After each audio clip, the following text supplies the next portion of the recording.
नमस्कार मित्रों, the teacher show के एपिसोड 55 में एक बार फिर से स्वागत है। और रोज की तरह आज हमारे साथ एक नए मेहमान हैं जो रामनगर से हमारे साथ हैं। रामनगर यानी कि जिम कॉर्बेट की धरती, रामनगर यानी कि देश का वो हिस्सा जो अपने वन्य जीव जंतुओं के लिए पूरे विश्व में प्रसिद्ध है। और हाल ही में जहाँ पर हमारे प्रधानमंत्री नरेंद्र मोदी जी भी आए थे बियर ग्रिल्स के साथ एक शो के लिए।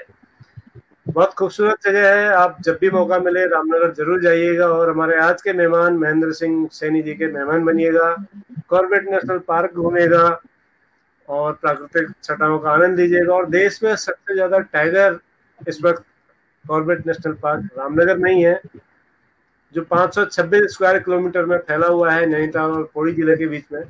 तो हम स्वागत कर रहे हैं रोज की तरह हमारे आज के मेहमान श्री महेंद्र सिंह सैनी का, जो बहुमुखी प्रतिभा के धनी शिक्षक हैं और कई विधाओं में एक साथ काम करते हैं और जहां भी काम करते हैं वहां कामयाबी के झंडे गाड़ते हैं। तो हम स्वागत करते हैं महेंद्र भाई, आपका इस शो में स्वागत है, बहुत बहुत, द टीचर शो में।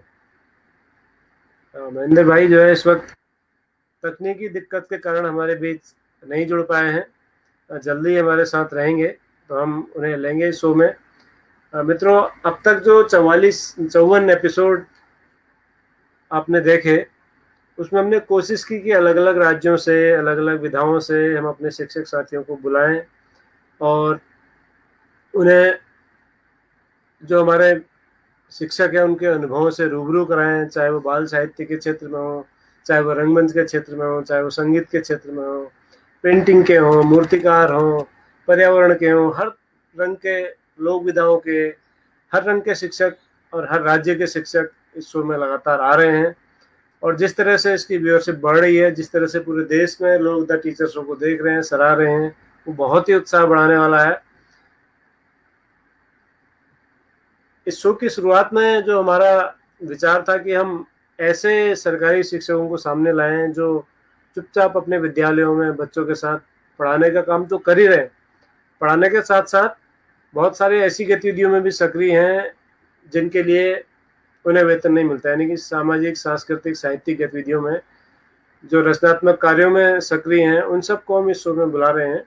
और इसका मकसद ही संदेश देना है कि सरकारी विद्यालयों के शिक्षक कितने योग्य हैं, कितने कर्मठ हैं और किस तरह से वो अपने इन सब कार्यों से भी समाज को एक दिशा देते हैं, समाज की दशा बदलते हैं और बहुत सारे रोजगार के अवसर भी पैदा करते हैं। जैसा कि हमने देखा, हमारे बहुत सारे शिक्षक थे, जैसे बकेट में हमारे डॉक्टर हरीश दफोटी थे बागेश्वर में, तो उनकी कला ऐसी थी कि बाद में उन्होंने भी रक्षाबंधन में बकेट से राखियां भी बनाई और वो राखियां बना के उनका जो ग्रुप उन्होंने बनाया था उसके थ्रू मार्केट में आई और लोगों को रोजगार मिला। तो इस तरह के बहुत सारे नवाचारी साथी लगातार इस शो में आते रहे हैं और आगे भी आते रहेंगे। इस बीच हमारे आज के मेहमान महेंद्र सिंह सैनी हमसे जुड़े हैं। मैं चाहूँगा कि आज के जो हमारे लाइव देख रहे हैं दर्शक, उनके बारे में आपको बताना चाहूँगा। फरीदा शोक हमारे बीच हैं, कश्मीर से, रोज बड़ी बेसब्री से हमारा इंतजार करती हैं शो का। मैम, आपका बहुत बहुत धन्यवाद, आप लगातार हमारे साथ बनी हुई हैं। और सबसे पहले कमेंट जिन लोगों के आते हैं उनमें से आप भी एक हैं और साथ में हमारे दूसरे साथी हैं मोहन चौहान जी, जो खुद भी कला शिक्षक है और लगातार हमारे बीच रहते हैं। तो सैनी जी हमसे जुड़ गए हैं। सैनी जी, आपका स्वागत है। बड़ी बेसब्री से आपका जी, बड़ी बेसब्री से आपका इंतजार था। और वीरपाल सिंह जी, फरीदा शोक, मोहन चौहान जी और हमारे रोज के को होस्ट लेकिन आज घोस्ट बन गए हैं मुकेश प्रसाद भोगुणा जी, वो भी आपको नमस्कार कर रहे हैं। वो इस वक्त श्रीनगर में दूसरे शो में हैं, सभी को सादर प्रणाम। वो किसी दूसरे शो में लाइव है इस वक्त हमारे भोगुणा साहब। और जोशी जी थोड़ी देर में हमसे जुड़ेंगे दिल्ली से। तो महेंद्र भाई, आप तो वो कह रहे हैं कि मेरी तरफ से माफी मांग लीजिएगा। कोई बात नहीं सर, हम आपसे माफी मांगते हैं। आपको सर आशीर्वाद चाहिए जी, भोगुणा जी का आशीर्वाद हमेशा हम सबके साथ रहता है सर। वरिष्ठ नागरिकों की श्रेणी में आने वाले हैं कुछ समय के बाद, तो उनका आशीर्वाद हमें हमेशा चाहिए होगा।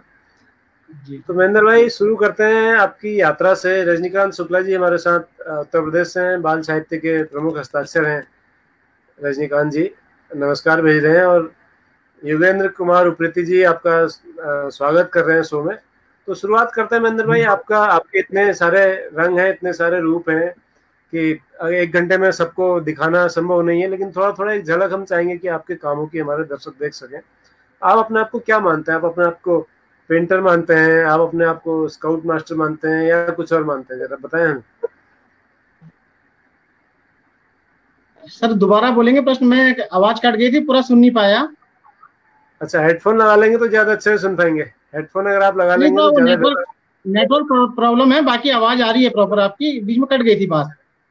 मैं ये कहना चाह रहा हूँ कि आप खुद को क्या मानते हैं? आप खुद को एक पेंटर मानते हैं, चित्रकार मानते हैं, या खुद को सब्जेक्ट का टीचर मानते हैं, या खुद को स्काउट मास्टर मानते हैं? क्या मानते हैं खुद को सबसे ज्यादा?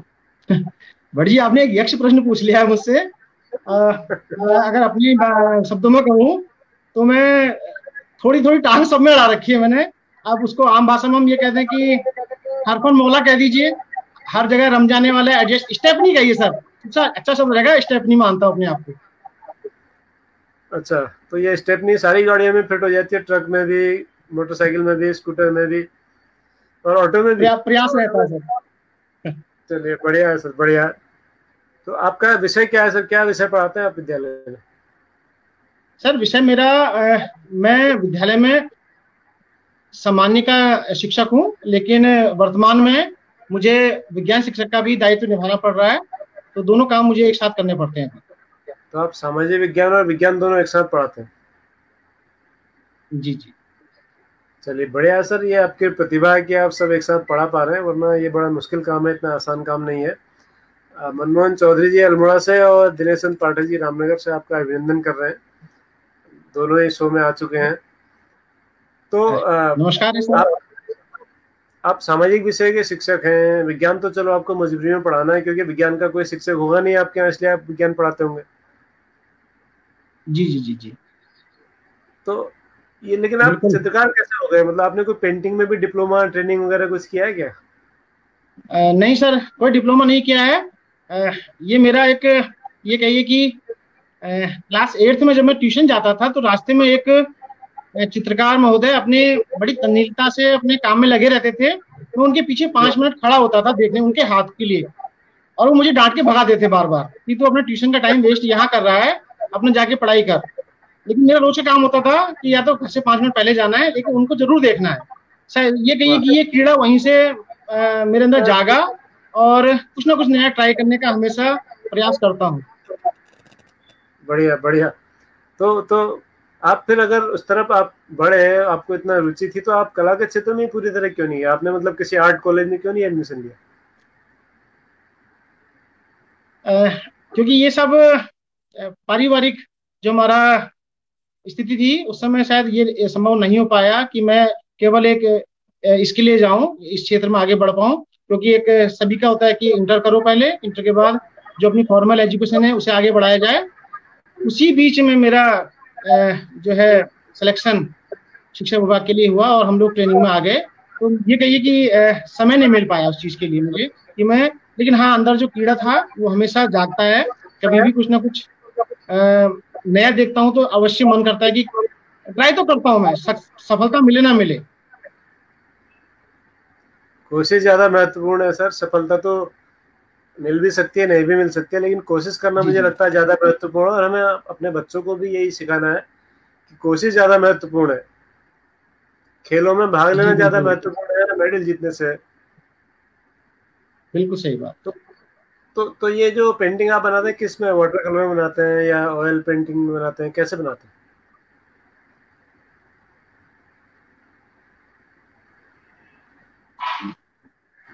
मैंने कहा पहले कि मैं जब भी कुछ नया देखता हूँ तो ट्राई अवश्य करता हूँ। शुरुआत मैंने वही हमारे जब पहले 2 रुपए का रंग का डब्बा आता था वहां से स्टार्टिंग की थी। उसके बाद धीरे धीरे वैक्स कलर आने शुरू हुए, और फिर हमारे जो पोस्टर कलर जो पेंटिंग के लिए स्पेशल बनाए जाते हैं उन पर मैंने काम किया। और फिर धीरे धीरे इनेमल जो ऑयल पेंट्स आते हैं इन पर काम किया। और अभी प्रेजेंट में जो है मैंने आजकल एक स्प्रे पेंटिंग का नया एक कल्चर चला है, उस पर भी मैंने थोड़ा सा अपना हाथ आजमाया है। स्प्रे पेंटिंग अपने आप में एक बहुत जल्दी, यदि आपका जो कॉन्सेप्ट क्लियर है तो आधा से 1 घंटे में आप अपनी पेंटिंग को पूर्ण कर लेते हैं। बढ़िया। तो ये मिनिएचर पेंटिंग में भी कभी हाथ आजमा आपने? मिनिएचर सर थोड़ा सा मुझे आप स्पष्ट करेंगे? मिनिएचर मतलब जो छोटे चित्र होते हैं। हाँ, छोटे चित्र में सर मैंने बनाया है, और आपको शायद जो मैंने जोशी जी को नमस्कार, जोशी जी हमसे जुड़ रहे हैं शायद। जी जी जुड़। नमस्कार सर। नमस्कार, कैसे? बस आशीर्वाद है सर। चलिए, अच्छी आशीर्वाद है, सौभाग्य, आपका सानिध्य मिला। अरे वाह, हमें आपका सानिध्य मिला यार। हम तो तरसते हैं लोगों के सानिध्य के, रोज नए नए लोग ढूंढते हैं। स्वागत है सर आपका। नमस्कार मेरा भी आपको, और सारे दर्शकों की ओर से आपको नमस्कार। कल हमने एक इवेंट भूल गए यार, हमें श्रद्धांजलि देनी चाहिए थी। कल भट्ट जी, हिरोशिमा नागासाकी में बॉम्ब हुआ था कल अगस्त 6। श्रद्धांजलि है सर। कोई बात नहीं, आज हम श्रद्धांजलि देंगे रविन्द्रनाथ टैगोर जी को। आज उनका जो है पुण्यतिथि है रविन्द्रनाथ टैगोर जी की। आज उनको श्रद्धांजलि दे देंगे। किसकी? आज गुरुदेव रविन्द्रनाथ टैगोर जी की पुण्यतिथि है आज उनकी। जी आज अच्छी बात भी है। जी सर, अच्छी बात है कि हमारे बीच पेंटर भी आए हुए हैं आज। हाँ, ये पेंटर है, और ये टैगोर जैसे ही पेंटर है। ये स्वेच्छा से बने हुए पेंटर है, ट्रेंड पेंटर नहीं है सर। ये शौकिया पेंटर है, लेकिन शौकिया भी बहुत अच्छा काम करते हैं। हाँ, शौकिया ही लोग, अरे शौकिया ही लोग अच्छा काम करते हैं यार, वो मन से करते हैं ना। बिल्कुल बिल्कुल बिल्कुल। तो ये इतना अच्छा करते हैं, कई बार ट्रेंड लोग भी नहीं कर पाते। मैं एक आध झलकियां दिखाऊंगा, दिखाएंगे अपनी पेंटिंग की कुछ झलकियां।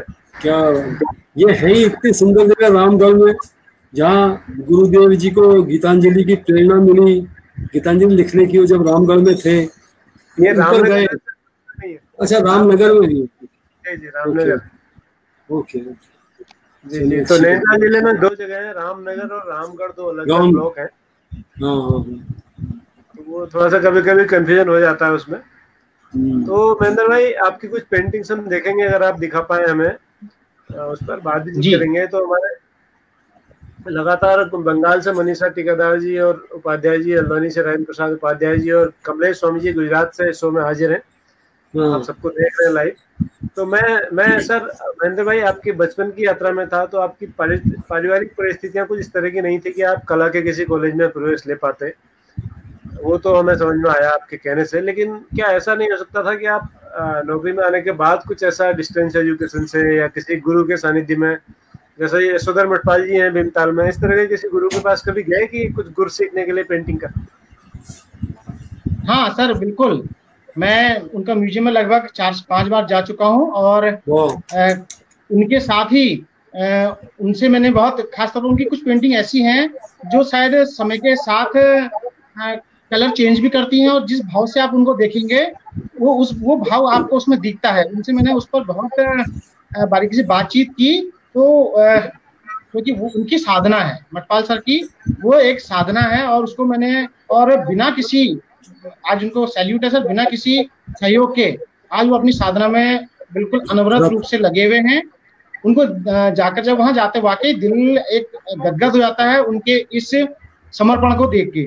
और उनकी जो पेंटिंग है वो आप वाकई बिल्कुल अद्वितीय है। अद्वितीय, कोई शक।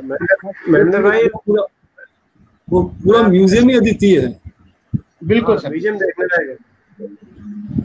महेंद्र भाई, आपके संज्ञान में यदि ना हो तो मैं बताना चाहूंगा कि यशोधर मठपाल जी भी सरकारी शिक्षक थे पहले, उन्होंने नौकरी छोड़ के कला के क्षेत्र में रम गए।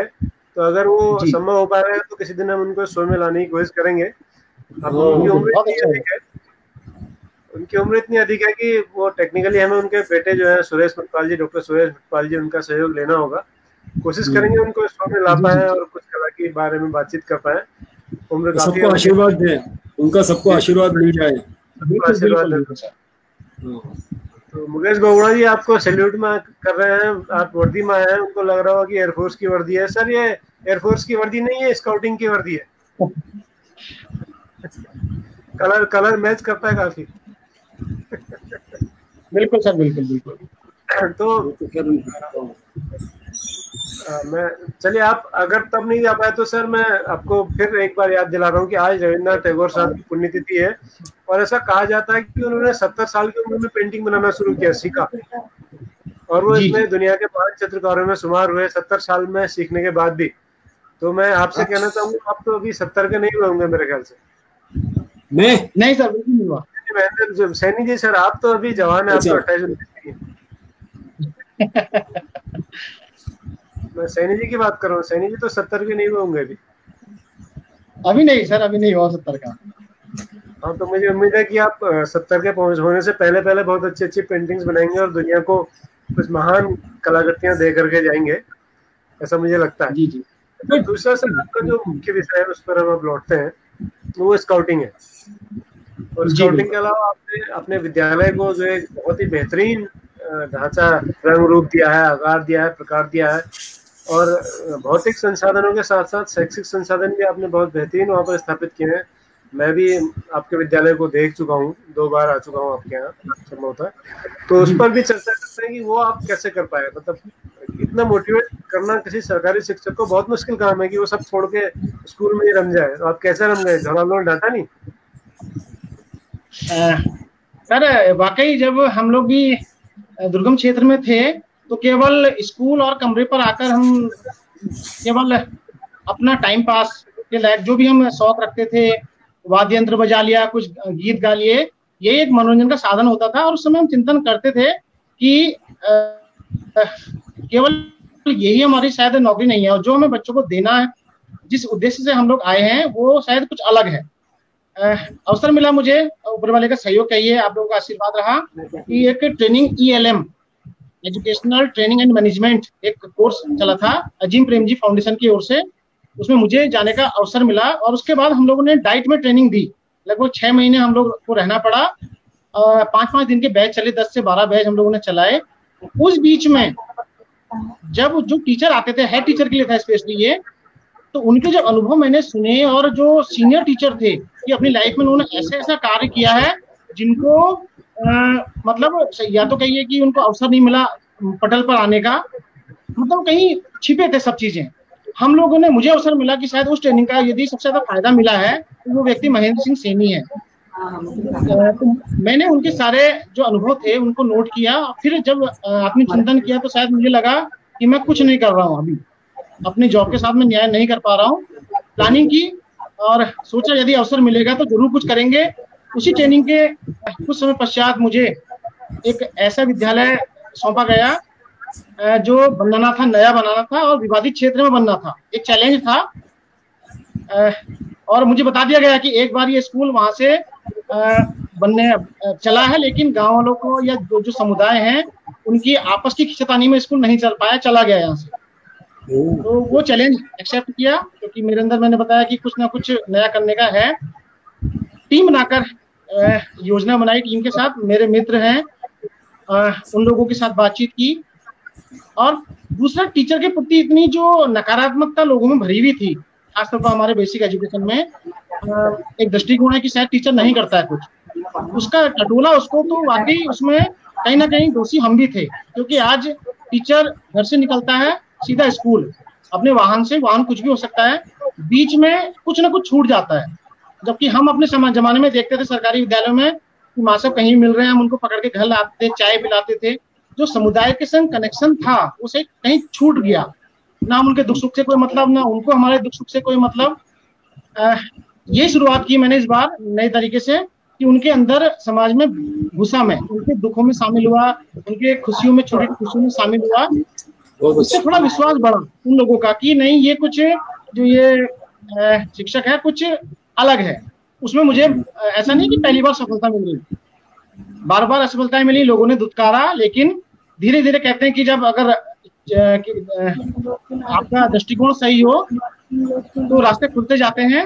उन लोगों का अंदर में विश्वास जगा पाया, बस मेरी पहली सफलता ये थी। और वही विवादित क्षेत्र जहां विद्यालय नहीं चलने दिया जा रहा था, उसके लिए रास्ता नहीं था। सबसे बड़ी दिक्कत ये थी। उस प्रयास के बाद एक मीटिंग करी गई, जिस मीटिंग में मैंने सीधा अपने जिला के अधिकारियों को बुलाया, अपने विभाग से कुछ ब्लॉक के अधिकारियों को, कुछ समुदाय के लोगों को, और लगभग 300 मीटर लंबा रास्ता, पूरा जो वाहन का 12 फुट चौड़ा रास्ता होता है, वो रास्ता उस दिन वहीं पर घोषणा कर दी गई। और उस दिन से जो रास्ता खुला स्कूल का, वो स्कूल आज तक आगे ही बढ़ने पर है। वाह, क्या बात, जिंदाबाद भाई, बहुत बढ़िया आपकी कहानी बहुत प्रेरित करने वाली है। और मुझे लगता है कि बाकी जो शिक्षक साथी इस शो को देख रहे होंगे वो कम्युनिटी मोबिलाइजेशन के क्षेत्र में आपके इस बेहतरीन काम से प्रेरित होंगे और समुदाय को साथ लेकर अपने स्कूलों को संवारेंगे जैसे आपने संवारा है। गौरी शंकर कांडपाल जी आपको सैल्यूट कर रहे हैं, आपके शिष्य रहे होंगे किसी ट्रेनिंग में, स्काउटिंग में संभवतः। और साथ में हमारे जो नियमित दर्शक है रजनीकांत शुक्ला जी, आपसे पूछ रहे हैं कि आप असिस्टेंट लीडर ट्रेनर तो है, लेकिन किसके, कब के, स्काउट के या रोवर के, किसके? बिल्कुल सर, मैं स्काउट में ALT हूँ, स्काउट विंग में मैं असिस्टेंट लीडर ट्रेनर हूँ सर। जी जी, तो स्काउटिंग पर अभी चर्चा करते हैं सैनी जी, तो उस कहानी को थोड़ा आगे बढ़ाते हैं। जब आपने कम्युनिटी के साथ 12 फीट की सड़क बनाई, गांव वालों को विश्वास में लिया, उसके बाद वो स्कूल चमका कैसे, वो एक आदर्श विद्यालय बना, फिर उसके लिए आपको गवर्नर अवार्ड भी मिला पिछले साल, तो हम सबकी ओर से बधाई, आप स्वीकार करें गवर्नर अवार्ड की। वो कहानी कैसे फिर आगे बढ़ी? धन्यवाद सर। और उसके लिए भी सर वही हमारे मेरे सहयोगी हैं। उस समय मेरे विद्यालय में नहीं थे, लेकिन आज सौभाग्य है कि वो भी मेरे विद्यालय में एज शिक्षक हैं, मिस्टर सुरेश चौधरी और हमारे बड़े भाई मिस्टर मनोज तिवारी जी हैं। इन लोगों ने मुझे पूरा हर समय सहयोग दिया, मोटिवेट किया। शुरुआत स्वयं से कहते हैं कि हम जब हम स्वयं से शुरुआत नहीं करेंगे तो समाज, मुझे लगता है, साथ नहीं देगा। उस भवन को बनाने में कुछ परिवर्तन किए मैंने उसके डिजाइन में, जिसमें मुझे जो हमारे टेक्निकल जेई सर, एई सर जो होते हैं, उन्होंने आके मुझे रोका कि भाई आप ये क्या कर रहे हैं। मतलब जो मूल ढांचा है उसको चेंज नहीं करना था, तो हम कर भी नहीं सकते हैं, उसकी शोभा को बढ़ाने के लिए मैंने कुछ चेंज किया। तो उनका ये कमेंट मिला मुझे कि आप क्या अपना घर बना रहे हैं, बस मुझे यही चाहिए था। जब उन्होंने कहा कि आप घर बना रहे हैं, तो मैंने कहा यस, यदि मैं अपना घर बना रहा हूँ तभी इस विद्यालय में शायद मैं मन से, दिल से जुड़ पाऊंगा। और मैंने कहा आपके मूल ढांचे में अगर कोई चेंज है तो मैं उसके लिए जो एक्सक्यूज कर रहा हूँ, आप मुझे जो पेनल्टी डालेंगे करूंगा, लेकिन मूल ढांचे में कोई चेंज नहीं था, केवल सुंदरता के रूप से मैंने कुछ चेंज किया। और जो कमेंट दिया उन लोगों ने, मैं यही सुनना भी चाह रहा था। दूसरा, उस भवन में अब मैं उसको आउट नहीं करूंगा, कुछ धनराशि स्वयं की ओर से भी लगाई गई, जिससे लोगों में विश्वास जागा कि नहीं, क्योंकि पहले जो भवन देखे लोगों ने, टूटी हुई छत, एक आमतौर पर प्राथमिक विद्यालय की एक दशा आज से 10-12 साल पहले होती थी, टूटा फर्श, फटी दरिया, टपकता हुआ लिंटर, उससे कहीं ज्यादा आज हमारा जो विद्यालय है उसमें जो समुदाय को सहयोग लिया। और जोशी सर को बताना चाहूंगा कि उस विश्वास जो बढ़ा और लोग जुड़ते गए, कारवां बनता गया। कम से कम 12 से 13 लाख रुपया गांव वालों ने उस विद्यालय को विभिन्न सुविधाओं को एकत्र करने के लिए दिया गया। बहुत सुंदर, बहुत जहाँ चाहा है वहाँ रहा है। हमने पैसा नहीं लिया, संसाधन उपलब्ध कराए। आज विद्यालय में सर फर्नीचर कॉमन चीज है, लेकिन उस समय हमारे सरकारी बच्चे फर्नीचर पर बैठकर शिक्षा ग्रहण कर रहे हैं, वो एक बहुत बड़ी अपने आप में एक उपलब्धि थी मेरे लिए। खासतौर पर साउंड व्यवस्था कहिए, इन्वर्टर व्यवस्था कहिए, और विद्यालय में ऑफिस फर्नीचर चाहिए, कंप्यूटर तक हमारे विद्यालय में उस समय पर समुदाय के सहयोग से एकत्र कर दिए गए। और उसी सहयोग को देखते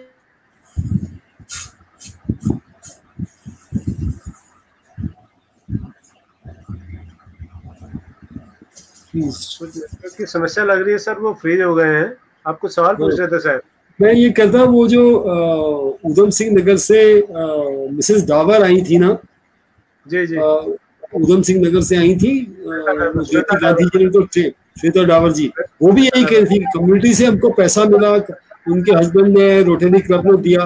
तो उत्तराखंड में काफी काम हो रहा है जिसका पब्लिक जो है, अब जैसे इन्होंने कहा, गाँव वालों को मोटिवेट किया माइक्रो लेवल पे, लेकिन यदि समाज को चेताया जाए तो they are quite agree to donate money और रिसोर्सेज दे दें, कुछ दे दें, तो बहुत अच्छी बात है। सरकारी स्कूलों को यदि बढ़ रहे हैं और अच्छा है। और दिल्ली में तो मैंने कल खबर भी पढ़ी थी कि पब्लिक स्कूलों से वो चाहते हैं कि बच्चे जो हैं वो सरकारी स्कूलों में आए, यदि ये मनस्थिति बन गई है एक बार, तो फिर हमारे देश की प्रगति को कोई नहीं रोक सकता। सर इसमें थोड़ी सी बात और बढ़ाऊंगा आगे। यदि हम जब समुदाय से सहयोग लेते हैं तो समुदाय की अपेक्षाएं बहुत ज्यादा बढ़ जाती हैं हमसे। हमारी एक पर हमारी नजर रहती है समाज की, और हमें उसको खड़ा उतरने का प्रयास करना पड़ता है। बिल्कुल बिल्कुल, कोई शक नहीं सर, इसमें कोई शक नहीं। तो महेंद्र भाई, इसलिए मैं आपको अगर द महेंद्र सैनी कहूँ तो शायद गलत नहीं होगा। The Mahendra Saini, yes. तो सर हमारी कोशिश ये रहती है कि हर द टीचर शो में हर टीचर हो वो द हो, वो एक ही हो, अनोखा हो। तो इसलिए हम ऐसे शिक्षकों को समाज के, जनता के सामने, मीडिया के सामने इस लाइव के माध्यम से लाते हैं, जिससे और लोग भी प्रेरित हो।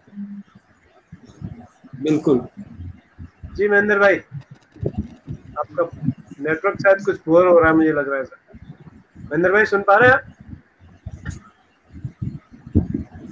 मोहन चौहान जी कह रहे हैं कि बेहतरीन कार्य है, और मनोरमा बेस्ट जी कह रही है ग्रेट एफर्ट।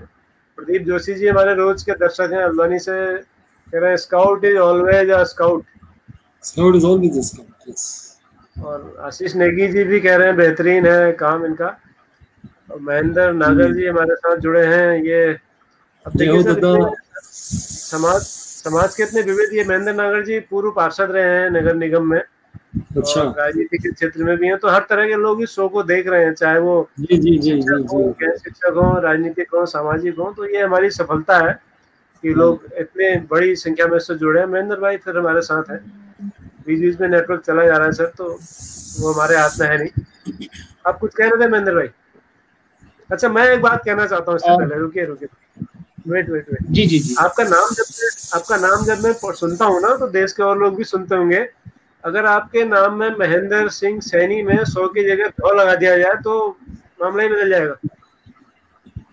जैसे महेंद्र सिंह धोनी, एमडी माही महेंद्र सिंह 100 की जगह सैनी की जगह धोनी हो जाएगा तो मामला ही बदल जाएगा। तो आप हमारे शिक्षा विभाग के महेंद्र सिंह धोनी है। नहीं सर, क्या वो एक महान शख्सियत है। बहुत सुंदर। तो स्काउटिंग की ओर कैसे रुझान हुआ? कैसे मतलब आपको लगा कि आपको स्काउटिंग के क्षेत्र में भी अपने झंडे गाड़ने चाहिए सफलता की? सर शुरुआत ये भी सर बचपन में ही मैंने कहा कि कुछ कीड़ा होता है कि कुछ नई चीज है तो वो क्या है उसको जानने का। मैंने बताया कि बचपन लगभग अभाव में बीता। घर से पॉकेट मनी नहीं मिलती थी कभी भी, स्कूल में कुछ खाने पीने के लिए वो हमें भी नहीं मिली, किसी को नहीं मिलती तब। तो उस समय एक लालच कहिए उसको, उस समय लालच था वाकई। एनसीसी से मैं जुड़ा कि वहाँ हर संडे को 5 रुपए की पर्ची मिलती थी स्नैक्स की, नाश्ता खाने के लिए, कि वो 5 रुपए मिलेंगे, उसलिए एनसीसी ज्वाइन करी। लेकिन वो कब मेरे अंदर घुल मिल गया एक वर्दी, यूनिफॉर्म कल्चर की, यूनिफॉर्म में कुछ अलग बात होती है, वो अंदर मेरे कब समा गया मुझे भी नहीं मालूम। और शायद आज मैं शिक्षक हूँ, उसका भी मुझे एनसीसी सी सर्टिफिकेट मैंने प्राप्त किया है। उसकी बदौलत मुझे कुछ बोनस पॉइंट मिले और मेरा जो चयन है इस शिक्षक परीक्षा के लिए हुआ। तो शुरुआत तो कहाँ से हुई, लेकिन आज जो वर्दी जब भी मैं पहनता हूँ, स्काउटिंग का ये, एनसीसी का ये, कोई भी वर्दी, तो अपने आप में एक सम्मान होता है और एक प्राउड फील होता है कि अंदर इस वर्दी की कुछ जिम्मेदारियां होती हैं। और इस वर्दी को हमारी जो थैंक यू सर, जो वर्दी जब हमें पहनी जाती है पहली बार, उस समय भी ये कहा जाता है, जब हमारा दीक्षा संस्कार होता है प्रथम बार स्काउटिंग में, तो इस वर्दी की ये कहा जाता है, इस वर्दी का मान आप कभी नहीं जाने देंगे। अगर आपको लग रहा है कि स्काउटिंग यहाँ नहीं चल रही है, उस वर्दी को आप उतार दीजिए। यदि आपके कोई व्यक्तिगत शौक ऐसे हैं जिससे इस वर्दी पर कोई आंच आ रही है, तो आप इसको उतार दीजिए। तो बड़ा अच्छा प्राउड फील होता है इस वर्दी को पहनने के बाद, और शायद वो कीड़ा आज तक है और मैं निरंतर आगे बढ़ता जा रहा हूँ। भाई 2 सवाल आए हैं। एक हमारे दर्शक हैं महाराष्ट्र से, जिस शो में भी आए थे, कला शिक्षक है मंगेश रोटे जी। स्क्रीन पर सवाल लिखा आ रहा है, मैं पढ़ भी रहा हूँ। वो कह रहे हैं कि चित्रकला के प्रति बच्चों में रुचि बढ़ाने के लिए आपने कौन कौन से प्रयोग किए हैं? चित्रकला में सर उनको अवसर, यदि हम अवसर दें सबसे मेन है कि हम अवसर उपलब्ध कराएं कि बच्चा कुछ करे। आप हम लोग भट्ट जी, क्योंकि आप हम लोग साथ ही हमारा जो है प्रशिक्षण वगैरह हुए हैं, तो बीच बीच में काफी हमें ऑब्जेक्टिव मिलते हैं, उद्देश्य मिलते हैं कि मैंने अपने यहाँ चार्ट्स, कलर्स, विभिन्न प्रकार के पेंसिल कलर कहिए, ऑयल पेंट कहिए, स्प्रे पेंट कहिए, सब पढ़े हैं स्कूल में। और बच्चों को टॉपिक बता दिया जाता है, अब क्या करना है, कैसे करना है, बच्चों को करने दीजिए, निश्चित मानिए, और उनके बीच से हट जाइए उनको टॉपिक देकर, तभी हम कुछ ना कुछ बच्चों से नया निकलवा पाते हैं। अगर हम खड़े रह गए सामने तो बच्चे को झिझक है, शिक्षक खड़ा है सामने, मैं सही कर रहा हूँ, गलत कर रहा हूँ, तमाम चीजें। और जब बच्चों को आइडिया देने के बाद हम हट जाते हैं तो जो चीज आती है निकलकर वो अपने आप में बहुत नई होती है। और मुझे लगता है इससे ज्यादा अच्छा अवसर बच्चों के लिए नहीं हो सकता। और बच्चे हमसे ज्यादा बेहतर और बहुत अच्छी चीजें, नए नए आइडिया हमें दे जाते हैं। बिल्कुल बिल्कुल बिल्कुल सही कहा सर आपने। और ये आजादी बहुत जरूरी है शिक्षा में, तभी इनोवेशन होता है, तभी कुछ नया निकल के आता है, और विशेष रूप से कला शिक्षा में। जी। एक और सवाल है सर, रजनीकांत शुक्ला जी आपसे जानना चाह रहे हैं कि सहायक अध्यापक होने के नाते शायद आपके पास तो शायद कब बच्चे होंगे, तो उनको करेक्ट कर दीजिए आप रजनीकांत जी। कब नहीं, स्काउट सर। तो वो आपको प्राइमरी में सहायक समझ रहे हैं? क्योंकि नहीं, हाँ, मैं जूनियर हाई स्कूल में हूँ सर, तो स्काउट गाइड चल जाती है जूनियर स्तर पर। मैं थोड़ा सा स्काउटिंग की ओर बढ़ूं तो हमारा जो स्काउटिंग है पूरी 4 वर्गों में बांटी जाती है। 3 से हमारा लगभग 6 साल तक इसको हम बनी टमटोला, बनी बॉयज होते हैं, टमटोला गर्ल्स होती हैं। और फिर 5 से 10 साल तक कब बुलबुल, कब हमारे बच्चे होते हैं, और बुलबुल जो होती हैं बालिकाएं होती हैं। और 10 से 17 साल तक हमारा स्काउट गाइड्स होते हैं, और 18 से 25 साल तक हमारे रोवर रेंजर्स होते हैं। रोवर्स बॉयज होते हैं, रेंजर्स गर्ल्स होती है। तो मैं जो हूँ स्काउट विंग से हूँ सर। तो ये रोवर रेंजर के ऊपर भी कुछ होता है? नहीं सर, रोवर रेंजर क्योंकि जब 25 साल का व्यक्ति हो गया, हमने उसको एक अनुशासित और उसको कहना चाहिए एक समाजोपयोगी व्यक्ति बना के सौंप देते हैं समाज को। 25 साल के बाद फिर उसको अपनी लाइफ शुरू करनी होती है। वाह, बढ़िया बढ़िया। तो रोवर रेंजरिंग में भी रहे आप? सर क्योंकि मेरे पास जो पद है इस समय जनपद का डिस्ट्रिक्ट ट्रेनिंग कमिश्नर, डीटीसी बोला जाता है इसको। इसमें हमारी सारी विधाएं, कोई भी एक्टिविटी चलेंगी तो उसमें स्काउटिंग के साथ ही चलाई जाती हैं। सबको उनके ट्रेनर अलग होंगे, लेकिन उसके लिए व्यवस्थाएं बनाना, सहायक सामग्री उपलब्ध करना, सब कुछ हमको ही करना पड़ता है। नहीं, आप मेरा सवाल नहीं समझे। मेरा कहने का आशय है, जब आप 18 से 25 के थे तो तब रोवर रहे थे क्या? मैं सर स्काउट रहा हूँ। आप स्काउट रहे? स्काउट रहा हूँ क्योंकि मुझे शायद महाविद्यालय में पढ़ने का, रेगुलर पढ़ने का केवल 1.5 साल मिला था बीएससी करने में, और वो मुझे छोड़नी पड़ी थी लास्ट में।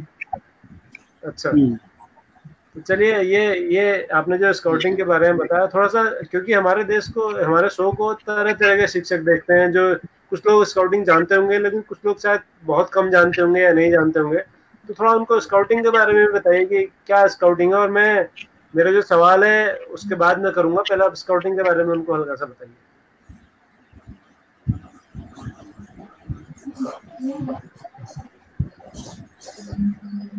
मुझे लग रहा है सर नेटवर्क फिर दिक्कत कर रहा है सैनी जी के यहाँ। हाँ, आ गए सर। स्काउटिंग अगर मैं अपने शब्दों में कहूँ, उसकी अगर परिभाषाओं पे बात करें तो बहुत थोड़ा सा क्लिष्ट हो जाती है।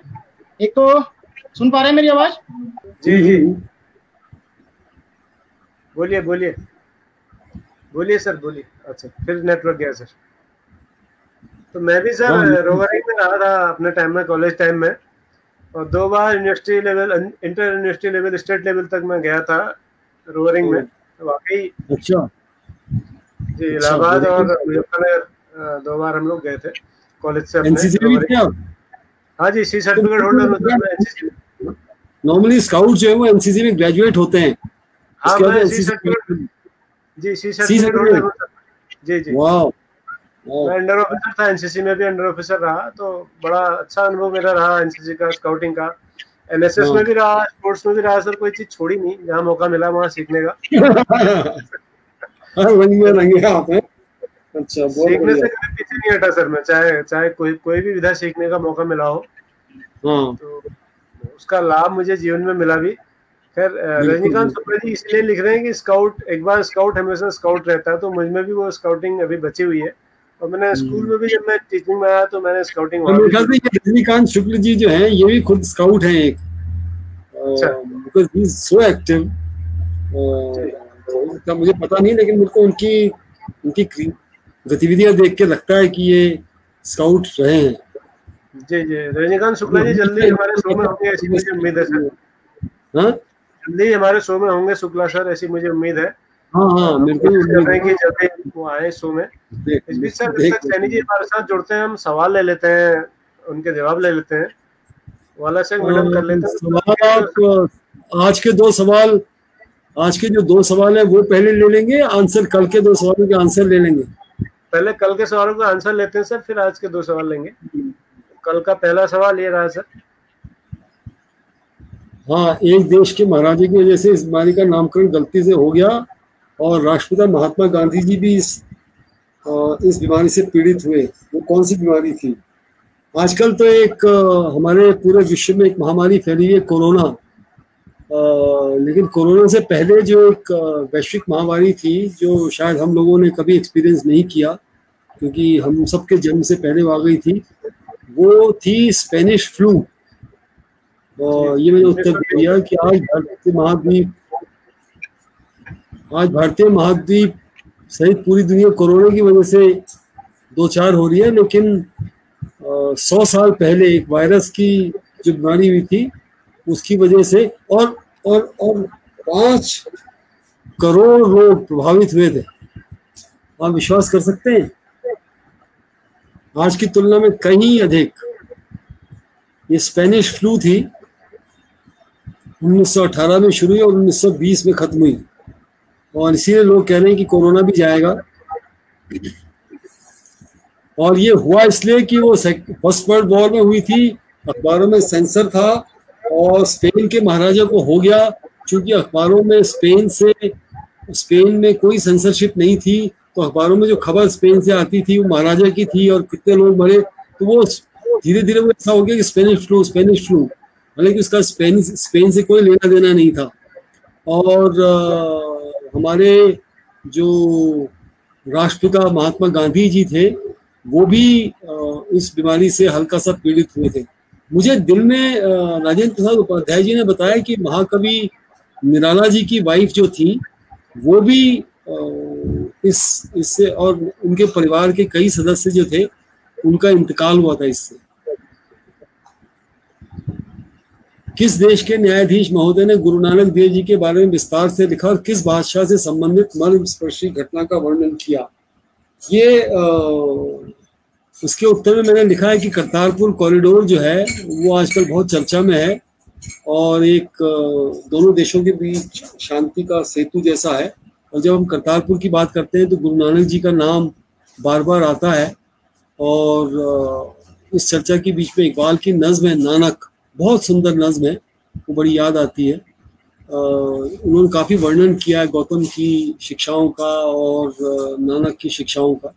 लेकिन ये जो जिनके बारे में पूछा है कि किस न्यायाधीश महोदय ने कहा था, तो वो पाकिस्तान सुप्रीम कोर्ट के जज थे सैयद अफजल हैदर साहब।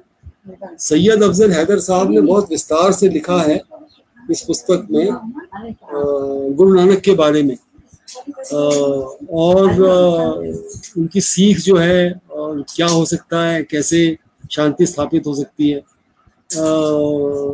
जनाब सैयद हैदर अली साहब जो हैं वो एक जिक्र ये भी करते हैं कि 1526 में गुरु नानक जी को कैद कर दिया गया था और वो टाइम था जब पूरे उथल पुथल मची हुई थी और कैद किया गया। और इधर ये हुआ कि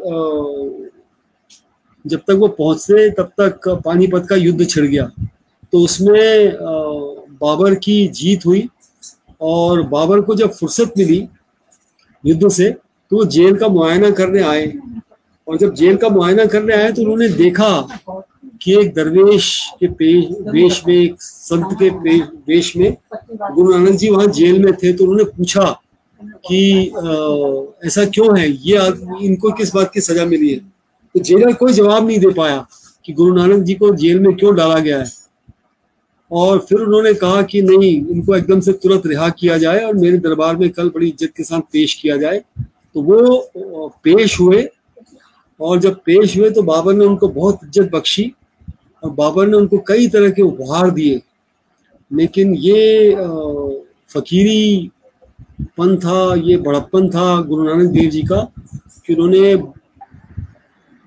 मुगल बादशाह बाबर का एक भी उपहार स्वीकार नहीं किया, और सब उपहार उन्होंने वापस कर दिए, लेकिन वो जेल से छूट गए थे। तो बाबर की नेकनीयती या बाबर की सहृदयता जो थी वो भी छलकती है। और गुरु नानक देव तो गुरु नानक देव ही थे। आज का पहला सवाल है सर स्क्रीन पर कि किस गाने को लेकर एक प्रसिद्ध पार्श्व गायक को एक प्रसिद्ध संगीतकार ने थप्पड़ जड़ दिया था। वो क्या प्रसंग था कि जिसमें उस गायक को जोरदार थप्पड़ पड़ा था संगीतकार से? वो कौन सा गाना था? जी, दूसरा सवाल है। दूसरा सवाल सर स्क्रीन पर। दूसरा प्रश्न यह है कि किस गाने की रिकॉर्डिंग में तबले की थाप पर घोड़ा बिदक गया था? तबला बजा और घोड़े ने वो छलांग मारी कि शूटिंग का सब अस्त व्यस्त हो गया, और जो टेक्नीशियंस थे उन्होंने कहा टेक हो गया, ओके ओके ओके। और बाद में डायरेक्टर आया, डायरेक्टर ने कहा what stupid things you are saying, so ये शॉट दोबारा लिया जाएगा। माय गॉड, अमेजिंग इंसिडेंट्स है। बट जी आपको याद है हमने स्वच्छता गीत बनाया था जी, वो स्वच्छता गीत जी की जो रिकॉर्डिंग हमने की थी उसी में हमारे दम फूल रहा था। तो आप समझ सकते हैं कि फिल्म के पीछे 3 से 4 हजार लोगों का लेबर लगता है, और हम बड़ी आसानी से कह देते हैं अरे क्या फिल्म बनी है, क्या है क्या नहीं है।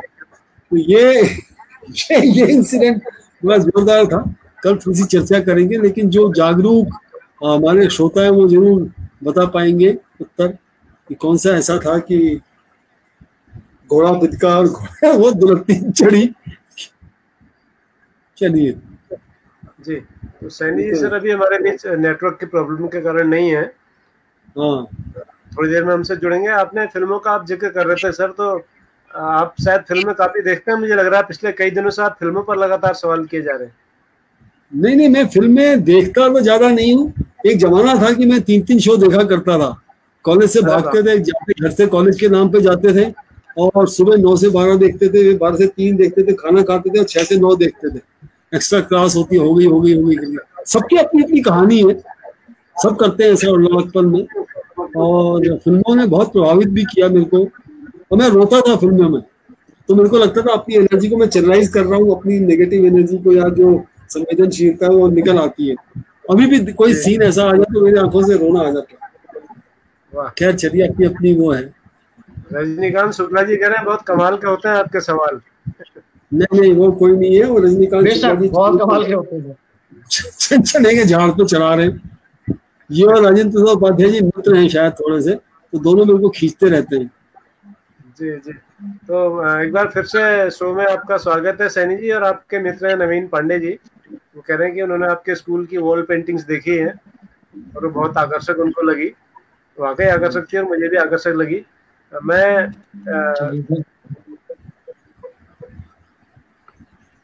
हाँ, वो रजनीकांत शुक्ला जी स्काउटिंग से जुड़े हैं सर, ये खबर मिल गई है। बिल्कुल लग रहा है। तो हम स्काउटिंग की कहानी पर थे, उसको आगे बढ़ाते हैं महेंद्र भाई। जी सर, स्काउटिंग पहले मैं अगर एक शब्द में कहूँ, द साइंस ऑफ आउटिंग, मतलब 4 दीवारों की जो हमारी कक्षा होती है, 4 दीवारों की, क्लासरूम से बाहर निकलकर ही स्काउटिंग ये तो हमने माही जी, हम तो आपको माही जी कहेंगे, धोनी साहब भी कहेंगे माही जी। आपने नई डेफिनेशन दे दी स्काउटिंग की, मजा आ गया।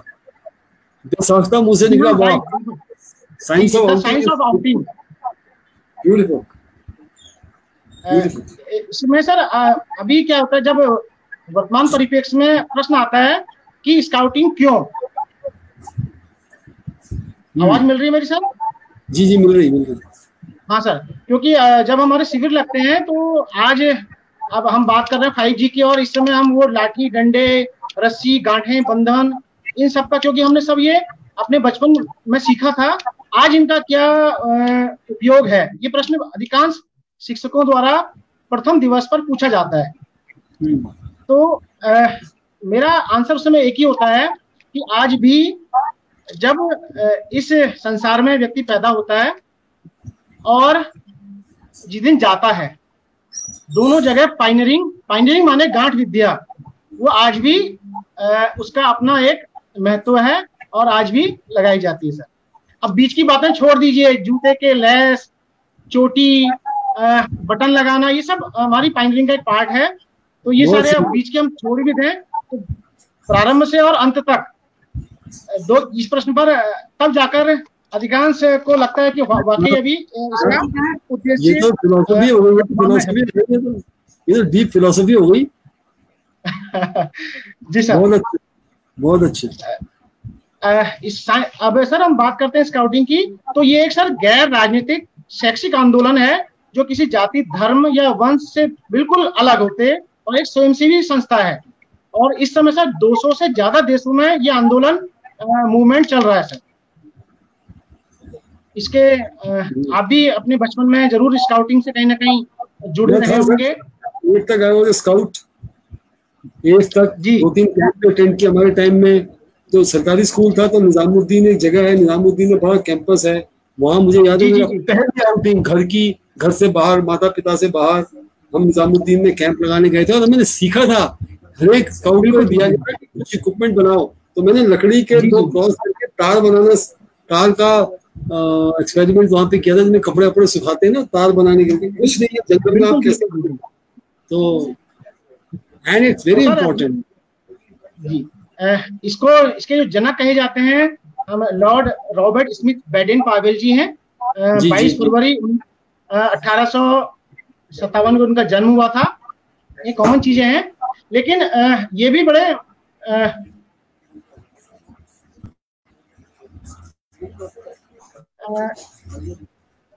अपनी लाइफ में, क्योंकि हमारे ये उस समय पर 1876 में एक सैन्य अधिकारियों की भर्ती जब हुई थी, तब ये हमारे लखनऊ में सब लेफ्टिनेंट पद पर इनकी नियुक्ति हो गई थी।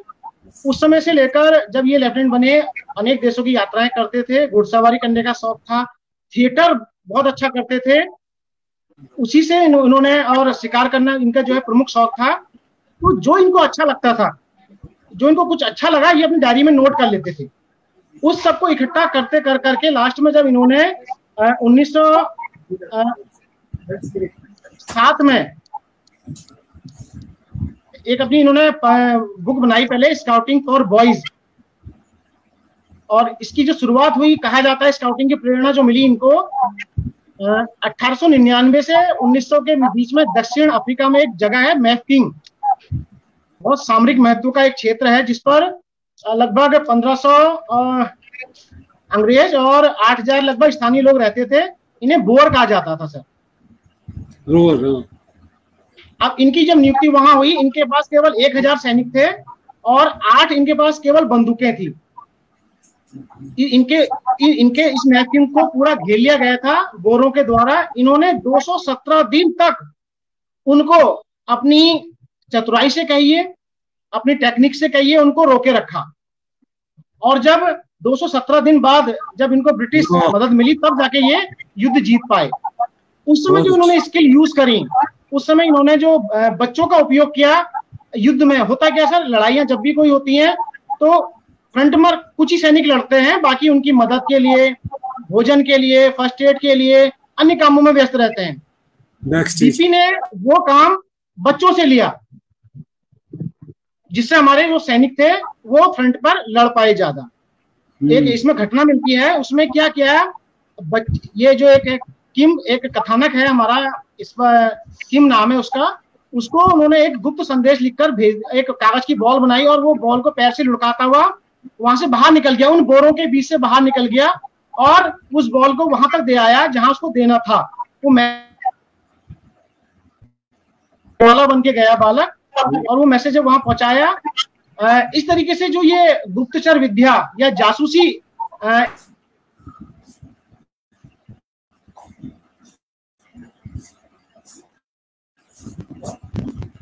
इस तरीके से स्काउटिंग का जो सबसे पहला कैंप हमारा 1907 में ब्राउनसी द्वीप है सर, इंग्लैंड में एक आइलैंड है, वहां पर 20 बच्चों के साथ पहला कैंप किया गया स्काउटिंग का। ये इसकी एक फॉर्मल थोड़ी सी जानकारी थी। दूसरा, अभी वर्तमान में आपने सर एक जानकारी दूं मैं आपको, हमारे वर्ल्ड स्काउट चीफ, आपने भी उनको देखा है, सबने देखा है, लेकिन दोबारा हम गौर से देखेंगे। मैन वर्सेस वाइल्ड टीवी पर एक प्रोग्राम आता है डिस्कवरी पर, उसके जो मुख्य नायक हैं बेयर गिल। अब जब दोबारा देखें आप, उनके एक जैकेट पहनते हैं, उनके दाहिनी बाह के पास एक ये वाला एम्बलम पर्पल कलर का, ये हमारा विश्व बंधुत्व बैच कहलाता है, ये उनके आपको देखने के लिए मिलेगा। वो हमारे वर्ल्ड स्काउट चीफ हैं। तो यानी कि अभी समझ लीजिए कि स्काउटिंग की पराकाष्ठा किस लेवल पर होती है, वो आप हम समझ सकते हैं सर। उन्होंने माननीय प्रधानमंत्री जी को भी बुलाया था। बिल्कुल बिल्कुल, कॉर्बेट नेशनल पार्क में। हाँ। तो मतलब विपरीत परिस्थितियों में हम कैसे अपने जीवन को सरवाइव कर सकते हैं, तो मैं मानता हूं आजकल सारे बच्चे सर अपने घरों में, बच्चे कहें हम लोग कहें, बहुत लग्जरियस लाइफ बिताते हैं। कैंपिंग, स्काउटिंग कैंपिंग के बिना नहीं हो सकती। जब बच्चा बाहर जाता है, फर्श पर सोता है, और कहीं कहीं तो टेंटों में सोना पड़ता है उसको, और ऐसे व्यक्ति के साथ सोता है, ऐसे बच्चे के साथ सोता है जिसको कल तक वो नहीं जानता था। तो उस बीच में जो कैंप पीरियड होता है, 5 दिन 3 दिन अलग अलग कैंप होते हैं, वो इतना कुछ सीख के आता है, और उसको जो एक्सपोजर मिलता है बच्चों को, वो अपने आप में बहुत, जब कैंप से बच्चे लौटते हैं तो उनका जो मनोबल होता है, जब हम अपने बच्चों को कैंप से लेके लौटा के लाते हैं विद्यालय पर, मंच पर उनकी बात कराते हैं, तो उन बच्चों का जो कैंप से पहले माइक पर बोलने में घबराते थे, उनका जो मनोबल इतना बड़ा होता है कि वो और बच्चों को। महेंद्र भाई डिस्कनेक्ट हो गए सर मोटिवेट करते करते। वो देखना आप, मैं मतलब 50 साल पहले कल हम बात कर रहे थे, मुगल आजम को रिलीज में 60 साल हो गए, लेकिन 50 साल पहले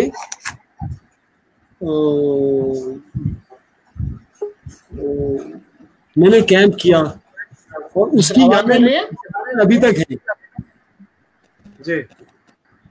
वो जो कह रहे हैं ये कि एक बार जाता है तो उसको अजनबी स्टूडेंट के साथ सोना पड़ता है, और फिर एक दोस्ती होती है, और वो एक ऐसी गांठ बनती है दोस्ती की कि वो छूटे नहीं छूटती।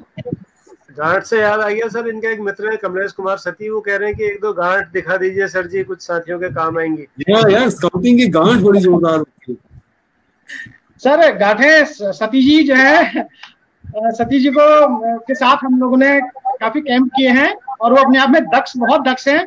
सामान मेरे पास सारा है, लेकिन क्योंकि स्क्रीन पर दिक्कतें हैं काफी, तो कुछ चीजें एक स्काउट मास्टर के पास जो होनी चाहिए हमेशा, एक रस्सी, एक चाकू, एक स्टाफ कहा जाता है हमारे पास, जो एक डंडा होता है, आमतौर पर हम डंडा कह देते हैं। वो स्टाफ इसलिए कहा जाता है कि वो केवल डंडा नहीं है, बहुत ज्यादा काम आने वाली चीजें होती है सर, अलग अलग उपयोग है बहुत। ये तो सर एक महासागर है, इसमें उतर जाए तो ये सर इसकी गहराइयों का तोड़ ही नहीं मिलता सर। जी जी जी। जैसे सिख जो होते हैं वो 5 चीजें रखते हैं ना, केश, कच्चा, कड़ा, कंघा और कृपाण, और वैसे ही स्काउट वाले 5 चीजें रखते हैं, 3 चीजें रखते हैं सर। कुछ चीजें होती है स्काउट मास्टर पर, चाकू जरूर मिलेगा सबके पास। अच्छा। वो चाकू ना कह के उस समय वहां पर बहुत एक बहुउद्देशीय यंत्र कहलाता है। आपको मैं दिखाऊं एक सर, आपने देखा होगा चकमक पत्थर, नाम सुना होगा, ये आपको दिखा रहा हूं मैं।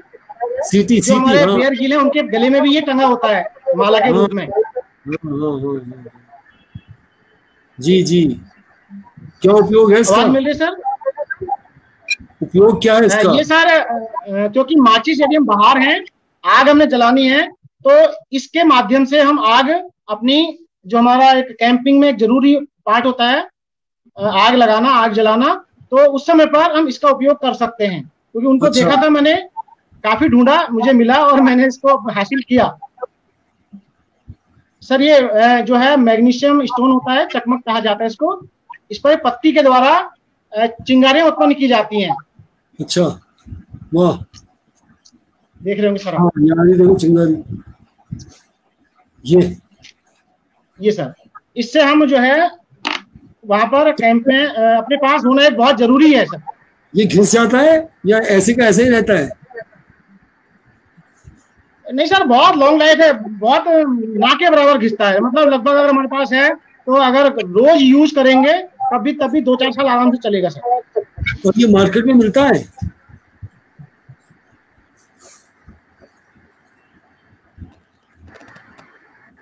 जी मार्केट में मिलता है? पता नहीं सर, मुझे इसके बारे में। ये वाला चकमक पत्थर तो मुझे मार्केट का ही लग रहा है, लेकिन जब हम छोटे थे तो पहाड़ में हमारे यहाँ एक पत्थर होता है सफेद सफेद, जैसे डांसी का पत्थर कहते हैं कुमाऊं में। तो डांसी के पत्थर में लोहा रगड़ के ऐसी इसी तरह से, और झूले घास होती है, तो उस घास को रगड़ के हम आग जलाते थे बचपन में। पहाड़ में माचिस नहीं हुआ करती थी, तो झूले से मेरे दादाजी का। आवाज मिल पा रही है सर? हाँ महेंद्र भाई बोलिए, बोलिए महेंद्र भाई बोलिए। एक सीटी भी होती है स्काउट मास्टर के पास, स्काउट के पास सीटी भी। वो तो हमेशा, वो तो यूनिफॉर्म का हिस्सा है सर। अच्छा, वो यूनिफॉर्म का हिस्सा, मिसल तो यूनिफॉर्म का हिस्सा। ठीक ठीक ठीक। सैनी जी आप सुन पा रहे हैं? सर पूछ रहे हैं कि बाजार में मिलता है क्या चकमक का पत्थर? आज बहुत सारे लोग खरीदेंगे इसे, अगर आप बता देंगे कहाँ मिलता है तो। हाँ यार, तो बहुत रखने वाली चीज है घर में। हाँ, मेरे ख्याल से कंपास भी बहुत इम्पोर्टेंट है। जैसे हम गए, कंपास भी रहता है स्काउट्स के पास, क्योंकि आर्मी वाले तो स्विस नाइफ रखते हैं आजकल। आर्मी वाले तो स्विस नाइफ रखते हैं, स्विस नाइफ, इसमें काफी सारे प्रोविजन होते हैं। लेकिन स्काउट के लिए वो ठीक है, डंडा हो गया और चकमक पत्थर हो गया, विसल हो गई, फ्रीज हो गई ना। स्काउटिंग सर दरअसल बच्चों को भावी जीवन के लिए तैयार करती है एक तरह से। कोई मुश्किल परिस्थिति में कभी, जैसे केदारनाथ में आपदा आ गई थी, इनसे परिस्थिति कभी अभी आ जाए। हाँ, इनसे पूछना चाहता था उसके लिए स्काउट जी, नई शिक्षा नीति में कुछ है? Scouting is compulsory, mandatory up to class 10, up to class 12, क्योंकि वो तैयार करती है आदमी को आर्मी के लिए, खुदा न खास्ता कभी जरूरत पड़ जाए डिजास्टर मैनेजमेंट में। सर मुझे लगता नहीं कि वो कंपलसरी होगी, क्योंकि कंपलसरी होने के लिए ये चीजें होनी चाहिए, ऐसा मुझे लगता है निजी रूप से। क्योंकि स्काउटिंग है, एनसीसी है, ये तो एनसीसी तो कंपलसरी होनी ही चाहिए, ये मेरा निजी विचार है। हर स्कूल में एनसीसी बहुत जरूरी है, क्योंकि उससे भी बहुत कुछ जीवन बदलता है। मेरा भी बदला है, महेंद्र भाई का भी बदला है, और जो लोग एनसीसी में रहे हैं वो इस बात को बेहतर समझ पाएंगे। क्योंकि जो देशभक्ति की भावना, समाज सेवा की भावना, कुछ अलग करना और साहस, धैर्य, निर्णय लेने क्षमता, ये बहुत सारी चीजें हैं जो एनसीसी और स्काउटिंग हमको सिखाता है। एक बच्चे के रूप में, एक अच्छे भावी नागरिक के रूप में हमें तैयार करता है। तो नहीं कुछ मैंने जितने डॉक्यूमेंट देखे उसमें किसी में था नहीं कि स्काउटिंग या ये एनसीसी को हम स्कूल में कंपलसरी करेंगे। नई शिक्षा नीति के जो 7-8 डॉक्यूमेंट मैंने अभी तक पढ़े हैं, वो यार बहुत अच्छा, बहुत गजब का काम है। दरअसल सर इन सब चीजों को लागू करने के लिए संसाधन अच्छे खासे चाहिए जी। मानसिकता चाहिए ना, पहले तो पेरेंट्स की मानसिकता, पहले तो मन बदले पेरेंट्स की, भैया हाँ। लेकिन यदि डॉक्टर और इंजीनियर बनना है तो बात दूसरी है। जी हाँ, वही सर। तो क्योंकि संसाधन सरकारें खर्च कम करना चाहती हैं, खासकर अगर हम स्कूल एजुकेशन की बात करें तो हमारे यहाँ बहुत कम परसेंटेज है जो बजट का खर्च होता है। तो सैनी जी फिर से हमारे साथ। हाँ महेंद्र भाई, जोशी सर का सवाल था कि चकमक का पत्थर मिलता कहाँ है, कौन सी दुकान में मिलता है? नहीं सुना। आप सुन पा रहे हैं? नेटवर्क बहुत ज्यादा दिक्कत कर रहा है सर। हाँ सुन पा रहा हूँ सर, बोलें। चकमक पत्थर का सवाल ये था कि ये चकमक पत्थर कौन सी दुकान में मिलता है, वो भी खरीदने के इरादे में। आवाज कट जा रही है सर। सर मैं फिर से बोल रहा हूँ कि चकमक पत्थर कौन सी दुकान में मिलता है, सवाल ये है कहाँ मिलता है। थोड़ा ग्रामीण क्षेत्र होने की वजह से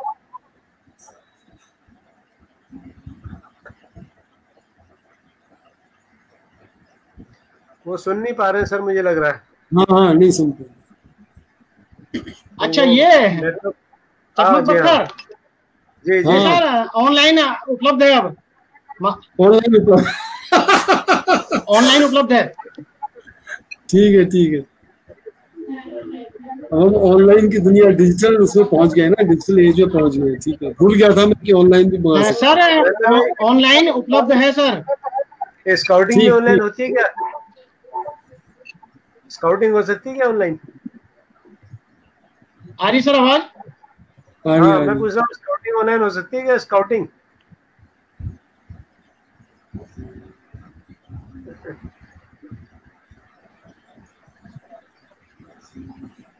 नहीं कुछ। चलिए मैं सर महेंद्र भाई की एक पेंटिंग आपको दिखाता हूँ जी, तो आप देखिए। ये बोले जी पेंटिंग दिखाएंगे। हाँ बिल्कुल सर। अभी सर मैं आपको बताऊं, हमारे प्रादेशिक संस्था, आवाज आ रही है सर? हाँ हाँ आ रही है। मेरी आवाज मिल पा रही है आपको? हाँ ये इनका एक चित्र है सर। सर अभी ऑनलाइन हमारे यहाँ प्रादेशिक संस्था द्वारा बिगिनर्स कोर्स चलाया जा रहा है सर, 3 दिन का। अरे वाह, क्रैश कोर्स है। बिगिनर्स कोर्स, अच्छा बिगिनर्स कोर्स है। इसको सर कोई भी व्यक्ति कर सकता है। अच्छा, हम भी कर सकते हैं? बिल्कुल जी, बिल्कुल सर, वेलकम है सर। अरे वाह, बताना मेरे को यार, बिल्कुल बताना। 10 तारीख से सर 5वां बैच 10 तारीख से चल रहा है। हाँ इसमें सर केवल इंट्रो कराया जाएगा स्काउटिंग का। कोई बात नहीं, लेकिन लिंक भेज दीजिएगा। लिंक भेजिएगा। हाँ सर मैं बिल्कुल भट्ट जी को उपलब्ध करा दूंगा। अरे वाह क्या बात। महेंद्र भाई आपकी एक पेंटिंग स्क्रीन पर है, आप देख पा रहे हैं अपनी पेंटिंग सामने? हाँ बिल्कुल देख रहा हूँ सर, देख रहा हूँ जी जी। तो इसके बारे में थोड़ा दर्शकों को बताइए सर कि क्या मतलब ये पेंटिंग सर, इसमें सर मुझे आवाज मिल पा रही है? हाँ पेंटिंग बनाई है। ये सर सब जब मैं शायद लगभग फर्स्ट ईयर में रहूंगा उस समय बनाई थी। अच्छा, ये केवल पेंसिल कलर को यूज करके बनाई गई है सर। बहुत अच्छे। जी जी। क्या टाइटल दिया आपने? जी, शीर्षक क्या दिया, शीर्षक पेंटिंग को? सर ये मेरे इसमें है कि एक अपनी ही मस्ती। अच्छा जी, क्योंकि इसमें जो उनकी भाव भंगिमाएं हैं पूरी दुनिया से अलग, एक अपने में रमे हुए हैं। अच्छा, ये अलग जगह है, अलग जी अलग जगह है, अलग। बिल्कुल बिल्कुल अलग ही दुनिया होती है सर वो। तो महेंद्र भाई ये जो आपने बताया स्काउटिंग के बारे में, अब मैं आपसे एक सवाल और करना चाहूंगा, क्योंकि शो को टीचर्स देखते हैं, तो टीचर्स के लिए स्काउटिंग में क्या स्कोप है? अगर कोई टीचर स्काउटिंग में आना चाहे, जी जी, पहली ट्रेनिंग वो कौन सी करेगा, दूसरी कौन सी करेगा, तीसरी कौन सी करेगा, और आपने जो की है वो कौन से लेवल की ट्रेनिंग है जो आपने की है, और हाईएस्ट लेवल कौन सा है? ये कुछ सवाल है जो हम सब जानना चाहते हैं। ठीक सर, जो अभी स्टार्टिंग होती है हमारे यहाँ पर स्काउट में, अगर एज ए टीचर के लिए, टीचर को यहाँ पर यूनिट लीडर कहा जाता है। यूनिट लीडर माने वो अपने बच्चों की एक यूनिट बनाकर उसको आगे लीड करता है, इसलिए इसको यूनिट लीडर कहा जाता है। इसके लिए बेसिक कोर्स उसको करना होता है जो लगभग 8 दिन का होता है, और इसके 1 साल बाद उसको एडवांस कोर्स करना पड़ता है। जब टीचर एडवांस कोर्स कर लेता है तब वो अपने बच्चों को, पहले मैं बताता हूँ इसके बारे में फिर बच्चों पर आता हूँ। एडवांस कोर्स के पुनः 1 वर्ष पश्चात हम HWB हिमालय वुड बैज ये ट्रेनिंग एक कोर्स होता है इसका, उसको पास करना होता है। इसके लिए उसे कुछ असाइनमेंट, कुछ टारगेट्स दिए जाते हैं जो वो टीचर पूरे करता है। इसी तरह 2 वर्ष बाद प्री ALT और उसके 1 वर्ष बाद ALT असिस्टेंट लीडर ट्रेनर, और अंत में जो सर्वोच्च ट्रेनिंग होती है स्काउटिंग की वो LT होती है, लीडर ट्रेनर। लीडर ट्रेनर माने ये होता है कि वो अब टीचर्स को तैयार कर सकता है। तो मैं अभी ALT हूँ, असिस्टेंट लीडर ट्रेनर। जो HWB जब टीचर कर लेता है तो वो किसी भी कोर्स को जहां पर टीचर ट्रेनिंग ले रहे हो उसमें वो असिस्ट कर सकता है, यानी कि अपनी क्लास दे सकता है। उसके लिए HWB होना बहुत जरूरी है। और ALT जो शिक्षक या शिक्षिका कर लेती है वो बेसिक कोर्स को होस्ट कर सकती है, वो उसकी लीडर ऑफ द कोर्स बन सकती है या बन सकता है, और एडवांस कोर्स भी वो उसको करने की दक्षता अहर्ताएं मिल जाती है।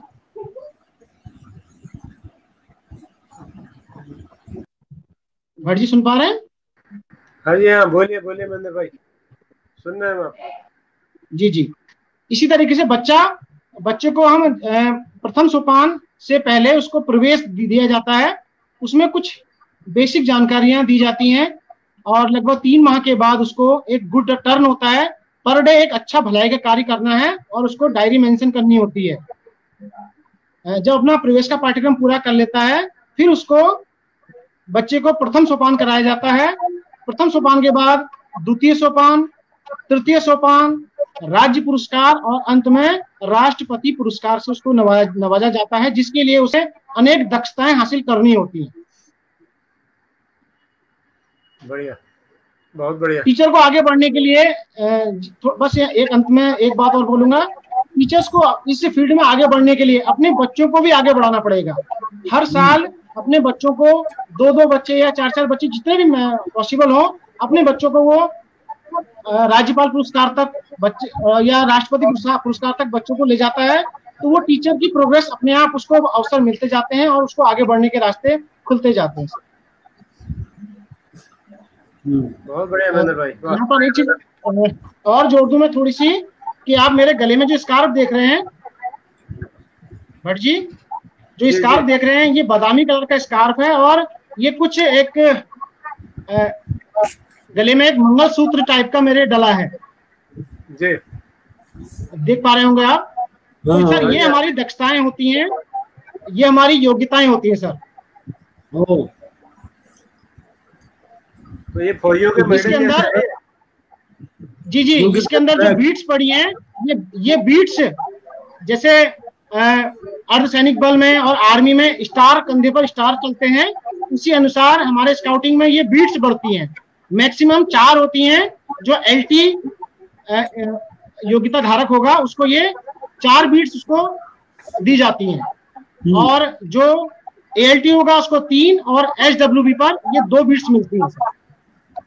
और जो ये स्कार्फ मेरा देख रहे हैं आप, जी बादामी कलर का स्कार्फ है, ये स्कार्फ HWB करने के बाद ही पहनने का अधिकार व्यक्ति को मिलता है। तो आपको भी एक मेडल और लेना है जिससे 4 हो जाएंगे सर्वोच्च स्तर तक पहुंचने। तो आप सेकंड लास्ट में रहेंगे। रिटन एग्जाम होता है जी, ALT से LT बनने के लिए रिटन एग्जाम देंगे आपको? सर कुछ असाइनमेंट मिलते हैं वो पूरे करने होते हैं, और कम से कम 2 बेसिक कोर्स आपको होस्ट करने होते हैं। जैसे अभी भट्ट जी होस्ट कर रहे हैं इसको, तो हमें 2 बेसिक कोर्स यानी कि 2 बेसिक कोर्स टीचर्स के लगाने होंगे। एक जिसका LOC बनना पड़ेगा, LOC माने लीडर ऑफ द कोर्स बनना पड़ता है, तो वो मेरी एक अहर्ता हो जाएगी LT करने के लिए। चलिए सर, प्रदीप पवार जी का एक कमेंट आया है कि मतलब सर इसमें कमेंट आया, स्काउटिंग में क्या होता है सर, आप अकेले कुछ नहीं कर सकते हैं, आपको टीम को लेकर, अपने बच्चों को लेकर बढ़ना पड़ेगा, तभी आप आगे बढ़ सकते हैं। बिल्कुल, टीम एफर्ट है, टीम एफर्ट।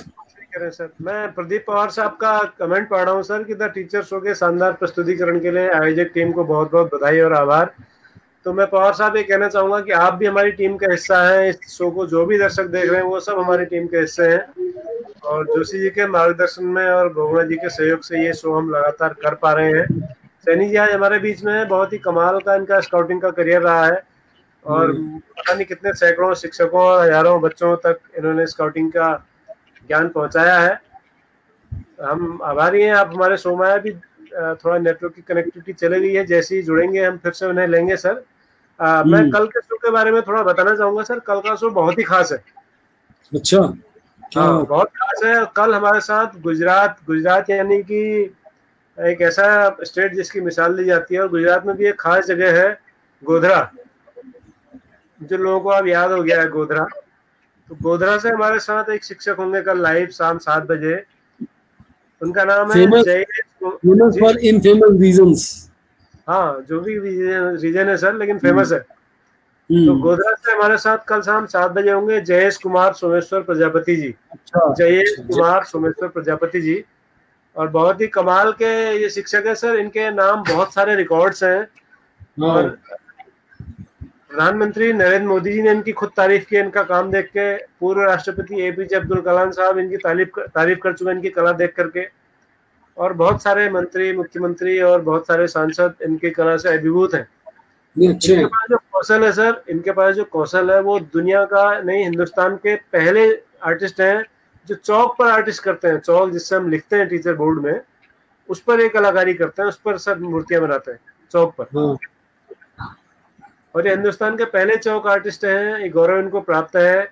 और इन्होंने जो स्टैचू ऑफ लिबर्टी है अभी गुजरात में जो बनी है नर्मदा के किनारे, स्टैचू ऑफ लिबर्टी जो स्टैचू ऑफ यूनिटी जो बनी है, सरदार पटेल की मूर्ति ना, सबसे बड़ी। उसकी सबसे छोटी आकृति इन्होंने बनाई है चौक पर। अच्छा, एक बड़ा अनोखा रिकॉर्ड है। स्टैचू ऑफ यूनिटी जो सबसे बड़ी मूर्ति है हिंदुस्तान की, उसकी सबसे छोटी मूर्ति चौक पर जयेश कुमार जी ने बनाई है। वो कल दिखाएंगे हमको शो में, और बताएंगे कि चौक आर्ट क्या है, कैसे चौक से मूर्तियां बना सकते हैं। तो कल का शो इसलिए बहुत खास रहेगा सर। बहुत अच्छी बात। सैनी जी आ गए हमारे महेंद्र जी। जी सर। हाँ तो महेंद्र भाई, अब मैं आपसे एक सवाल करता हूँ 2 शब्दों का, उसका जवाब आप दीजिएगा। केवल 2 ही शब्द है उस सवाल में। स्काउटिंग क्यों? राइट, बिल्कुल सर। स्काउटिंग सर स्व अनुशासन और सेवा। सबसे पहला स्व अनुशासन और सेवा। आप में यदि कुछ अलग करने का जुनून है तो साहसिक गतिविधियां स्काउटिंग में होती हैं सर। आपदा प्रबंधन स्काउटिंग का पार्ट है। अच्छा फर्स्ट एडर बनना एक स्काउटिंग के लिए जरूरी है। भविष्य में इसके फायदे मिलते हैं, वो भी आपको बताऊंगा। आपको लीडरशिप करने के मौके मिलेंगे और अनेक अवसर मिलते हैं देश विदेश की यात्राएं करने के। विभिन्न अवार्ड इसमें है सर, और सोशल इंटीग्रेशन और विभिन्न क्षेत्रों में विभिन्न प्रकार की ट्रेनिंग। इन ट्रेनिंग के साथ साथ हमारा national training centre Pachmarhi Madhya Pradesh में है, जो कुछ स्पेशलाइजेशन कोर्स भी कराता है, जैसे star gazing, signalling, wood craft, handicraft, yoga. ये तमाम शिविर हमारे चलते रहते हैं समय समय पर। इसमें एक ट्रैकिंग भी कराता है, एडवेंचर कोर्स में ट्रैकिंग एक एडवेंचर कोर्स।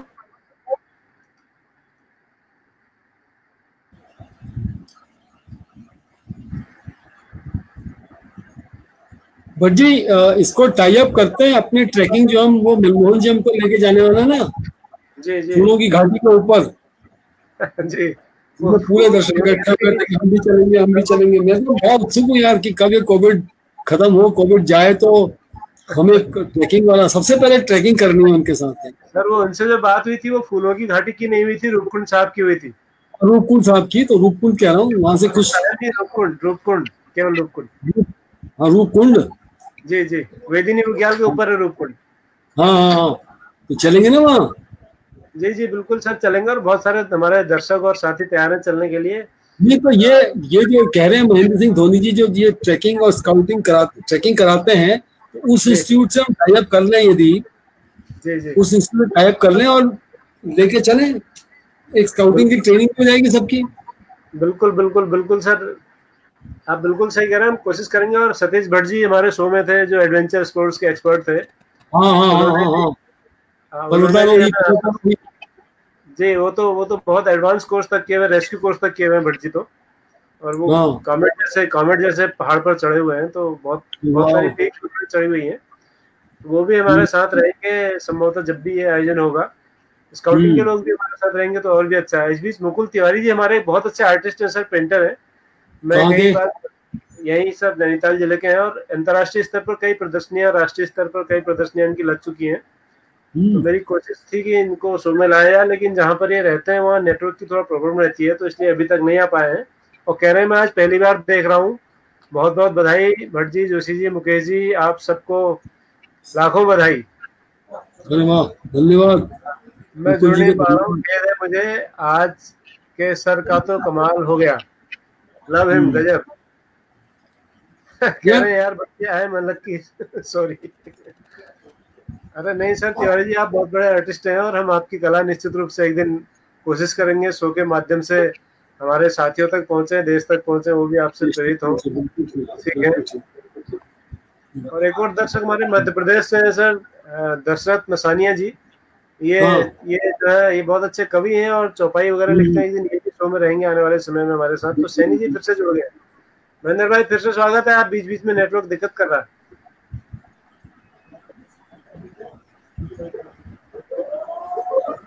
महेंद्र भाई आप सुन पा रहे हैं? हाँ बिल्कुल ऐसे सुन पा रहा हूँ सर। स्पोर्ट्स वाले ऐसे टीचर आ जाने चाहिए, थोड़ा अपने भी जोश जिंदा रहता है। बिल्कुल तो बिल्कुल सर। तो महेंद्र भाई सर का एक सुझाव था कि हम लोगों ने जी इससे जी पहले शो में एक दिन चर्चा की थी, आप शायद वो एपिसोड देख पाए कि नहीं देख पाए। मनमोहन चौधरी जी अल्मोड़ा से थे और सतीश भट्ट जी अल्मोड़ा से थे, दोनों ही माउंटेनियरिंग और ट्रैकिंग के एक्सपर्ट लोग हैं। तो हमारा प्लान ये है कि जब ये कोरोना खत्म होगा तो हम किसी अच्छी ट्रैकिंग इवेंट को आयोजित करेंगे। मान लिया हम जी रूपकुंड जी जी। जाएंगे, या फिर किसी ग्लेशियर वगैरह जाएंगे। तो सर का सुझाव है कि स्काउटिंग के लोग भी हमारे साथ रहें, स्काउट वाले के साथ रहें। एक तो आप हमें बताइएगा आपकी ट्रेनिंग कब शुरू हो रही है, 10 तारीख से, कैसे करें? ये तो फ्रीज हो गए यार दोबारा सर। हाँ नेटवर्क सर बार बार आ जा रहा है, मुझे लग रहा है ये आजकल एक बड़ी तो मौसम दिक्कत भी है। बरसात। हेलो। नहीं आ पा रही सर उनकी आवाज। मुझे लगता है सर कि हमें अब अंतिम कुछ अगर एक बार हाँ, जुड़ पाते हैं तो कोशिश करता है, नहीं तो शो को अभी आज यहीं रोकते हैं। और कल शाम हम ठीक 7 बजे जयेश कुमार जी के साथ चौक आर्ट सीखेंगे। वो एक बड़ी अद्भुत कला है, जैसे मैंने आपको बताया। और आने वाले समय में सर हम कुछ और ऐसे टीचर लेके आ रहे हैं शो में, जिनके नाम गिनीज बुक ऑफ रिकॉर्ड्स में या ऐसे किन्हीं रिकॉर्ड्स में भी शामिल है अपने अद्भुत कार्यों के लिए। तो बहुत बड़े बहुत अच्छी बड़े बात। कार्य शिक्षण करने से इस शो के माध्यम से हम सब जान पा रहे हैं, वरना ये सब बहुत मुश्किल था अब तक पहुंचना, जिस तरह के टैलेंट हमारे। दोस्ती होती है, एक जोश आता है साथ में, एक मजा आता है, कुछ सीखने को मिलता है। हाँ देखो आज बिल्कुल चकमक सर। पत्थर की बात, चकमक पत्थर की बात ऑनलाइन, मजा आ गया। ऑनलाइन बुलाते बिल्कुल बिल्कुल बिल्कुल। है ना। अदिति मिश्रा जी कह रही है नॉलेजेबल भी है ये शो, उनका कमेंट आया है सर। हाँ, ये अदिति मिश्रा जी कहाँ की हैं? पता नहीं सर, हमारी दर्शक है आज, मुझे लग रहा है पहली बार इनका कमेंट है, मैं कभी पहले देखा नहीं। फिर से बधाई दे रहे हैं दशरथ मसानिया जी। सैनी जी फिर से जुड़ने की कोशिश कर रहे हैं हमको। सर आपका उल्टा सुझाव जुड़ था जाए। कुछ? हाँ हाँ, सुझाव है। जी जी बोलिए महेंद्र भाई। आपके पचमढ़ी इंस्टीट्यूट से हम टाई अप कर सकते हैं ट्रैकिंग के लिए जाने के लिए। बिल्कुल जैसे सर, एक मैं उसके ऑनलाइन, बिल्कुल बिल्कुल, ट्रैकिंग जाने के लिए आपको पचमढ़ी वेलकम करता है सर। उसके एक हमारे एनटीसी की वेबसाइट पर जाकर आप जानकारी प्राप्त कर सकते हैं। और शायद कुछ फीस है उसमें, जिसमें उनकी भोजन और उनके ट्रेनर्स वगैरह सब आपको आवास से लेकर पूरी एडवेंचर एक्टिविटीज सब कुछ कराएंगे। वो उनका एक पैकेज होता है। अच्छा, पचमढ़ी तो बड़ी खूबसूरत जगह है यार। पचमढ़ी भट्ट जी, मैं ना जाते जाते बस ये कर जो जाते जाते काफी हमारे जो प्राइवेट विद्यालय हैं, यदि उसके उनके स्काउटिंग है नहीं है, वो भी अपने बच्चों को लेके जा सकते हैं वहाँ। ऑनलाइन रजिस्ट्रेशन कराने के बाद ही हम वहाँ जा पाते हैं सर। नहीं महेंद्र भाई, हमारा सवाल थोड़ा अलग था। हमारे हमारा सवाल ये था महेंद्र भाई जोशी सर का, वो फिर चले गए सर, आपकी बात सुनने को राजी नहीं है आज वो। ये हमारे ऑफिस में जो डॉक्टर राहुल है ना, सैनिक स्कूल वाले, जी जी जी, वो शायद एनसीसी कैडेट भी रहे हैं वो। सर सैनिक स्कूल में तो एनसीसी कंपलसरी होती है। हाँ, तो एनसीसी सी सर्टिफिकेट है क्या शायद? हाँ सी सर, वो भी होगा। एक और कलीग थे वहाँ रीजनल सेंटर में, वो भी सी सर्टिफिकेट होल्डर थे। हाँ, सैनिक स्कूल में एनसीसी कंपलसरी होती है सर। हाँ हाँ हाँ हाँ, मुझे याद आ रहा है कि doctor Rahul used to tell me कि हाँ सर, मैं हमें NCC cadet. Rajinikanth Subramaniam sir की Aditi Mishra ji Delhi scout guide fellowship से हैं। अच्छा अच्छा अच्छा, ये भी एएलटी हैं भारत स्काउट गाइड से। तो वो संभवतः सैनी जी से उनको शो की सूचना मिली। जी, अदिति जी का भी स्वागत, अदिति जुड़ जाए तो ठीक है, अच्छी बात। ये तो आप ही के शहर में सर, आप इनसे बहुत सारे जानकारियां ले सकते हैं आवश्यकता पड़ने पर। जी जी जी बिल्कुल। तो सर सैनी जी अब हमसे शायद नहीं जुड़ पा रहे हैं, वो कोशिश कर रहे हैं, तो हम अब मुझे लगता है कि दर्शकों से चर्चा करना ठीक नहीं है। जी जी, हम कल मुलाकात करेंगे। और जितने श्रोता हैं उन सबको भी धन्यवाद, और हमारे महेंद्र सिंह धोनी जी को भी। महेंद्र सिंह सैनी, हाँ सैनी मैं जानता हूँ, सैनी, उनको भी बहुत बहुत धन्यवाद कि आए यार, अच्छी जानकारी देगा, अच्छा जोश भर गए हमने। जी जी जी, ऐसे टीचर आ जाते ना तो थोड़ा याद आता, अच्छा अगर उन्होंने ये कहा, चलो 5 मिनट, चलो रुक कर, चलो यहाँ चलते हैं। जीत कठेत जी का कमेंट आया है, शो के दर्शक हैं, कह रहे हैं भट्ट जी मेरे साथ रुद्रनाथ की ट्रैकिंग पर चल सकते हो जी। तो हम कठेत जी भोलेनाथ बुलाएंगे तो निश्चित रूप से हम रुद्रनाथ आएंगे, बड़ा अच्छा लगेगा हमें भी। आपका धन्यवाद, आपने हमें ये कितनी ऊंचाई पे है? ऊंचाई काफी होगी, मैं रुद्रनाथ गया नहीं हूँ, तुंगनाथ तो मैं गया हूँ, तुंगनाथ और क्या बोलते हैं अपना केदारनाथ तो मैं गया हूँ, लेकिन रुद्रनाथ नहीं गया हूँ। काफी हाइट में रुद्रनाथ और काफी चलना पड़ता है। मेरे ख्याल सबसे दुर्गम मंदिरों में से एक है रुद्रनाथ। अभी कठेत जी बताएंगे हमको। हाँ महेंद्र भाई, अंतिम कुछ क्योंकि हम लास्ट सेगमेंट में सो गए, आप बार बार डिस्कनेक्ट हो पा रहे हैं, नेटवर्क की दिक्कत हो रही है। हम जोशी सर का एक निवेदन था कि हम भविष्य में इस शो के जितने भी लोग हैं मिलकर एक ट्रैकिंग का आयोजन करने का प्लान कर रहे हैं। वो रूपकुंड ग्लेशियर भी हो सकता है या कोई और जगह भी हो सकती है, तो स्काउटिंग का क्या उसमें सहयोग मिल सकता है हमको, वो जानना चाह रहे हैं।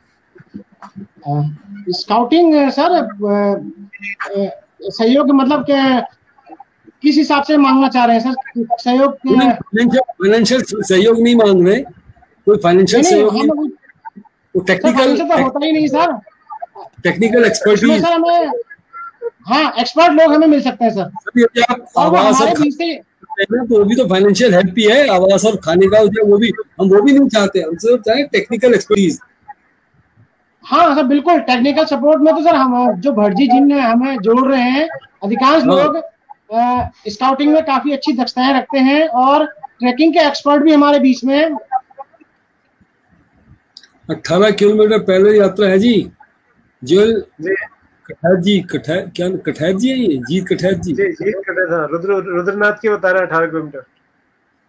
ओ जी, और तुंगनाथ जो है सर दुनिया का सबसे ऊंचा शिव मंदिर है, सबसे अधिक ऊंचाई पर जो मंदिर है शिव जी का, वो तुंगनाथ है।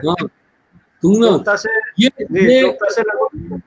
हिमाचल में तो नहीं है? नहीं सर, यही है, ये चोपता से लगभग 3.5 किलोमीटर का ट्रैक है, 3.5 किलोमीटर पैदल जाना होता है, उत्तराखंड में, ये गढ़वाल में। अच्छा, केदारनाथ तो मैं भी, केदारनाथ देखे हम, केदारनाथ जो थे वो हेलीकॉप्टर से गए थे, तो वो फाटा से गए, 4-5 मिनट में हम केदारनाथ पहुंच गए। लेकिन केदारनाथ में भी हेलीकॉप्टर से गया था सर, लेकिन तुंगनाथ आप हेलीकॉप्टर से नहीं जा सकते, पैदल ही जाना होता है। बहुत खूबसूरत जगह है सर तुंगनाथ, और बहुत खूबसूरत रास्ता है, बहुत अच्छा हरे भरे घास के। तुंगनाथ सबसे ऊंचाई पर है अपने नाम के अनुसार ही, तुंगनाथ। जी जी जी, ये अदिति मिश्रा जी कुछ कर रही है sir, Delhi scout and guide fellowship secretary, only for service, we believe in the that only to create a better world. Absolutely right, man. Absolutely right. शुक्रिया मैम आपका।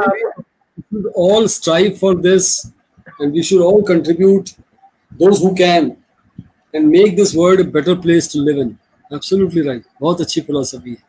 और अदिति जी आपसे अनुरोध है कि आप कल से भी शो में जुड़े रहिएगा। आज तो सैनी जी हैं ही हैं, आपके जो कलीग हैं, आपके सहयोगी साथी हैं। मुझे एक सहयोग और है कि अपना आपके इसमें जो नीचे मेल आ रही है, फोन आ रहा है, उसमें अपना नंबर भी दे देंगे तो I'll get in touch with them। हाँ, वो उनका नंबर सर हम सैनी से ले लेंगे, आ जाएगा कहीं से भी। या ये लक्ष्मीकांत शुक्ल के पास होगा। जी जी, अच्छी बात। अभी नेटवर्क का दिक्कत है सैनी जी के पास, तो हम आज के शो के लिए मुझे लगता है सर इतना ही काफी है। हम विदा लेते हैं दर्शकों से, और सैनी जी को हम आप सबकी ओर से और हमारी टीम की ओर से बहुत बहुत धन्यवाद देते हैं कि उन्होंने हमारे लिए समय निकाला शो में आने का, और बहुत सारी स्काउटिंग की ऐसी बातें जो हमें नहीं पता थी, फिर आ गए सैनी जी। जी सैनी जी, हम विदा लेने वाले थे, विदा लेने के लिए आ गया। सभी को प्रणाम, नमस्कार, और जोशी जी को बहुत बहुत धन्यवाद। आपका आशीर्वाद मुझे मिला। भविष्य में कभी सर फिजिकल भी हम आपस में मिलेंगे। आज हम दूर संसार से मिले हैं। बिल्कुल बिल्कुल बिल्कुल, यही मेरे लिए इस शो की खास बात है कि कुछ लोगों से मित्रता हो जाती है, कुछ जीवन कुछ जीवंत हो जाता है। अच्छा है। बिल्कुल सर, ठीक। उन्होंने अपना नंबर शेयर कर दिया जोशी सर। अदिति जी ने अपना नंबर शेयर किया है। धन्यवाद अदिति जी, आपको बहुत बहुत। अच्छा, चलो मैं कमेंट पे देख लूंगा, मैं अभी तो लिख नहीं सकता। 96 मैं कल इनको फोन करता हूँ फिर। अदिति जी, जीत कठैत जी फिर से करेंगे ट्रैकिंग के लिए। Rudranath is the best. हमारे बहुत अच्छे स्काउटर हैं सर, कठैत जी बहुत अच्छे स्काउटर हैं और ट्रैकर भी हैं। वाह, और सर मेरे पड़ोसी भी है सर। अच्छा। जी। चलिए बनाइए सर एक टूर लास्ट में, कोरोना के बाद में एक ट्रैकिंग टूर बनेगा सर। जुड़ते हैं सर, जुड़ते हैं। ठीक। पक्का जरूर। पूरा कोरोना लेके जाएंगे उसमें टीचर्स का। एक दो दिन का ब्रेक लेना पड़ेगा इस शो से, लेकिन होके आएंगे पक्का। बिल्कुल सर, प्रॉमिस। हाँ ठीक, बहुत बहुत धन्यवाद। ठीक सर, थैंक यू जी, बहुत बहुत धन्यवाद आपका इस शो में हमारे साथ जुड़े। और अदिति जी कह रही हैं जीना इसी का नाम है, जीवन इसी का नाम है। बिल्कुल आप ठीक कह रही हैं, हम भी इस बात को मानते हैं, जीना इसी का नाम है। और शो से आज हम विदा लेते हैं। कल शाम ठीक 7 बजे हम मिलेंगे हमारे गोधरा के जो कलाकार शिक्षक हैं जयेश कुमार जी के साथ, जो चौक पर बहुत अद्भुत कलाकृतियां बनाते हैं। ऐसी कलाकृतियां जो आपने संभवतः आज तक देखी ही नहीं होंगी, कल्पना भी नहीं की होगी। इतनी छोटी सी चौक कितनी कोमल, कितनी नाजुक होती है, बोर्ड में जरा सा लिखने में टूट जाती है। और जितने दर्शक हैं वो सब चौक से वास्ता भी रखते हैं हमारे। बिल्कुल जितने श्रोता जितने हैं वो सब चौक से वास्ता रखते हैं। स्मार्ट स्कूल बन रहे होंगे कईयों के, लेकिन फिर भी इस chalk is a integral part of the teachers life. बिल्कुल।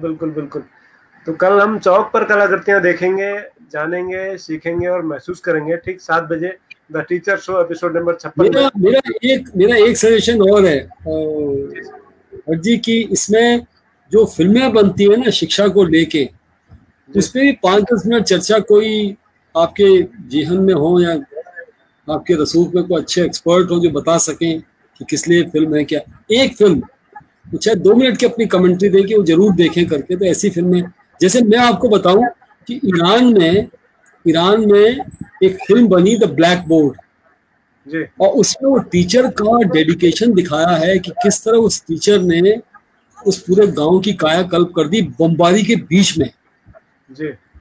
तो ऐसी फिल्में जो हमको देखने को मिलती नहीं है कहीं। मैंने 2 बार लिखा ईरान एम्बेसी को कि मैं जब CCRT में था कि वो फिल्म दे दी जाए। जैसे अब तारे ज़मीन पे हम सबको याद है, हम सब रोए उस फिल्म को देख के, राइट। 3 इडियट्स थोड़े उच्च लेवल पे थी, लेकिन इस तरह की फिल्में भी हम कभी कभी चर्चा कर लें किताबों की, फिल्मों की, तो अच्छा रहेगा। ऐसी बहुत सारी फिल्में हैं सर हमारे यहाँ। आई एम कलाम बनी है शिक्षा को लेके, आई एम कलाम है, और बहुत सारी फिल्में हैं, मुझे भी नाम याद नहीं आ रहे हैं। मैंने बच्चों की करीब 30-40 फिल्में, उनका कलेक्शन तो मेरे पास खुद के पास भी है। बहुत बढ़िया। तो हम, और एक फिल्म तो हमने खुद बनाई है सर बच्चों के लिए, अंडर द स्काई, हालांकि अभी वो रिलीज नहीं हो पाई है, तो वो भी बच्चों और शिक्षा को लेकर के है। ये कुछ अजीब सा कमेंट है, संभावना पंत, गुड़िया पंत। जी, तो ये सर इस पर हम फिर बात करते हैं, कल शाम 7 बजे मिलते हैं द शो में, एपिसोड नंबर 56 में। तब तक के लिए नमस्कार। चलिए, गुरुदेव जी को श्रद्धांजलि। जी बिल्कुल।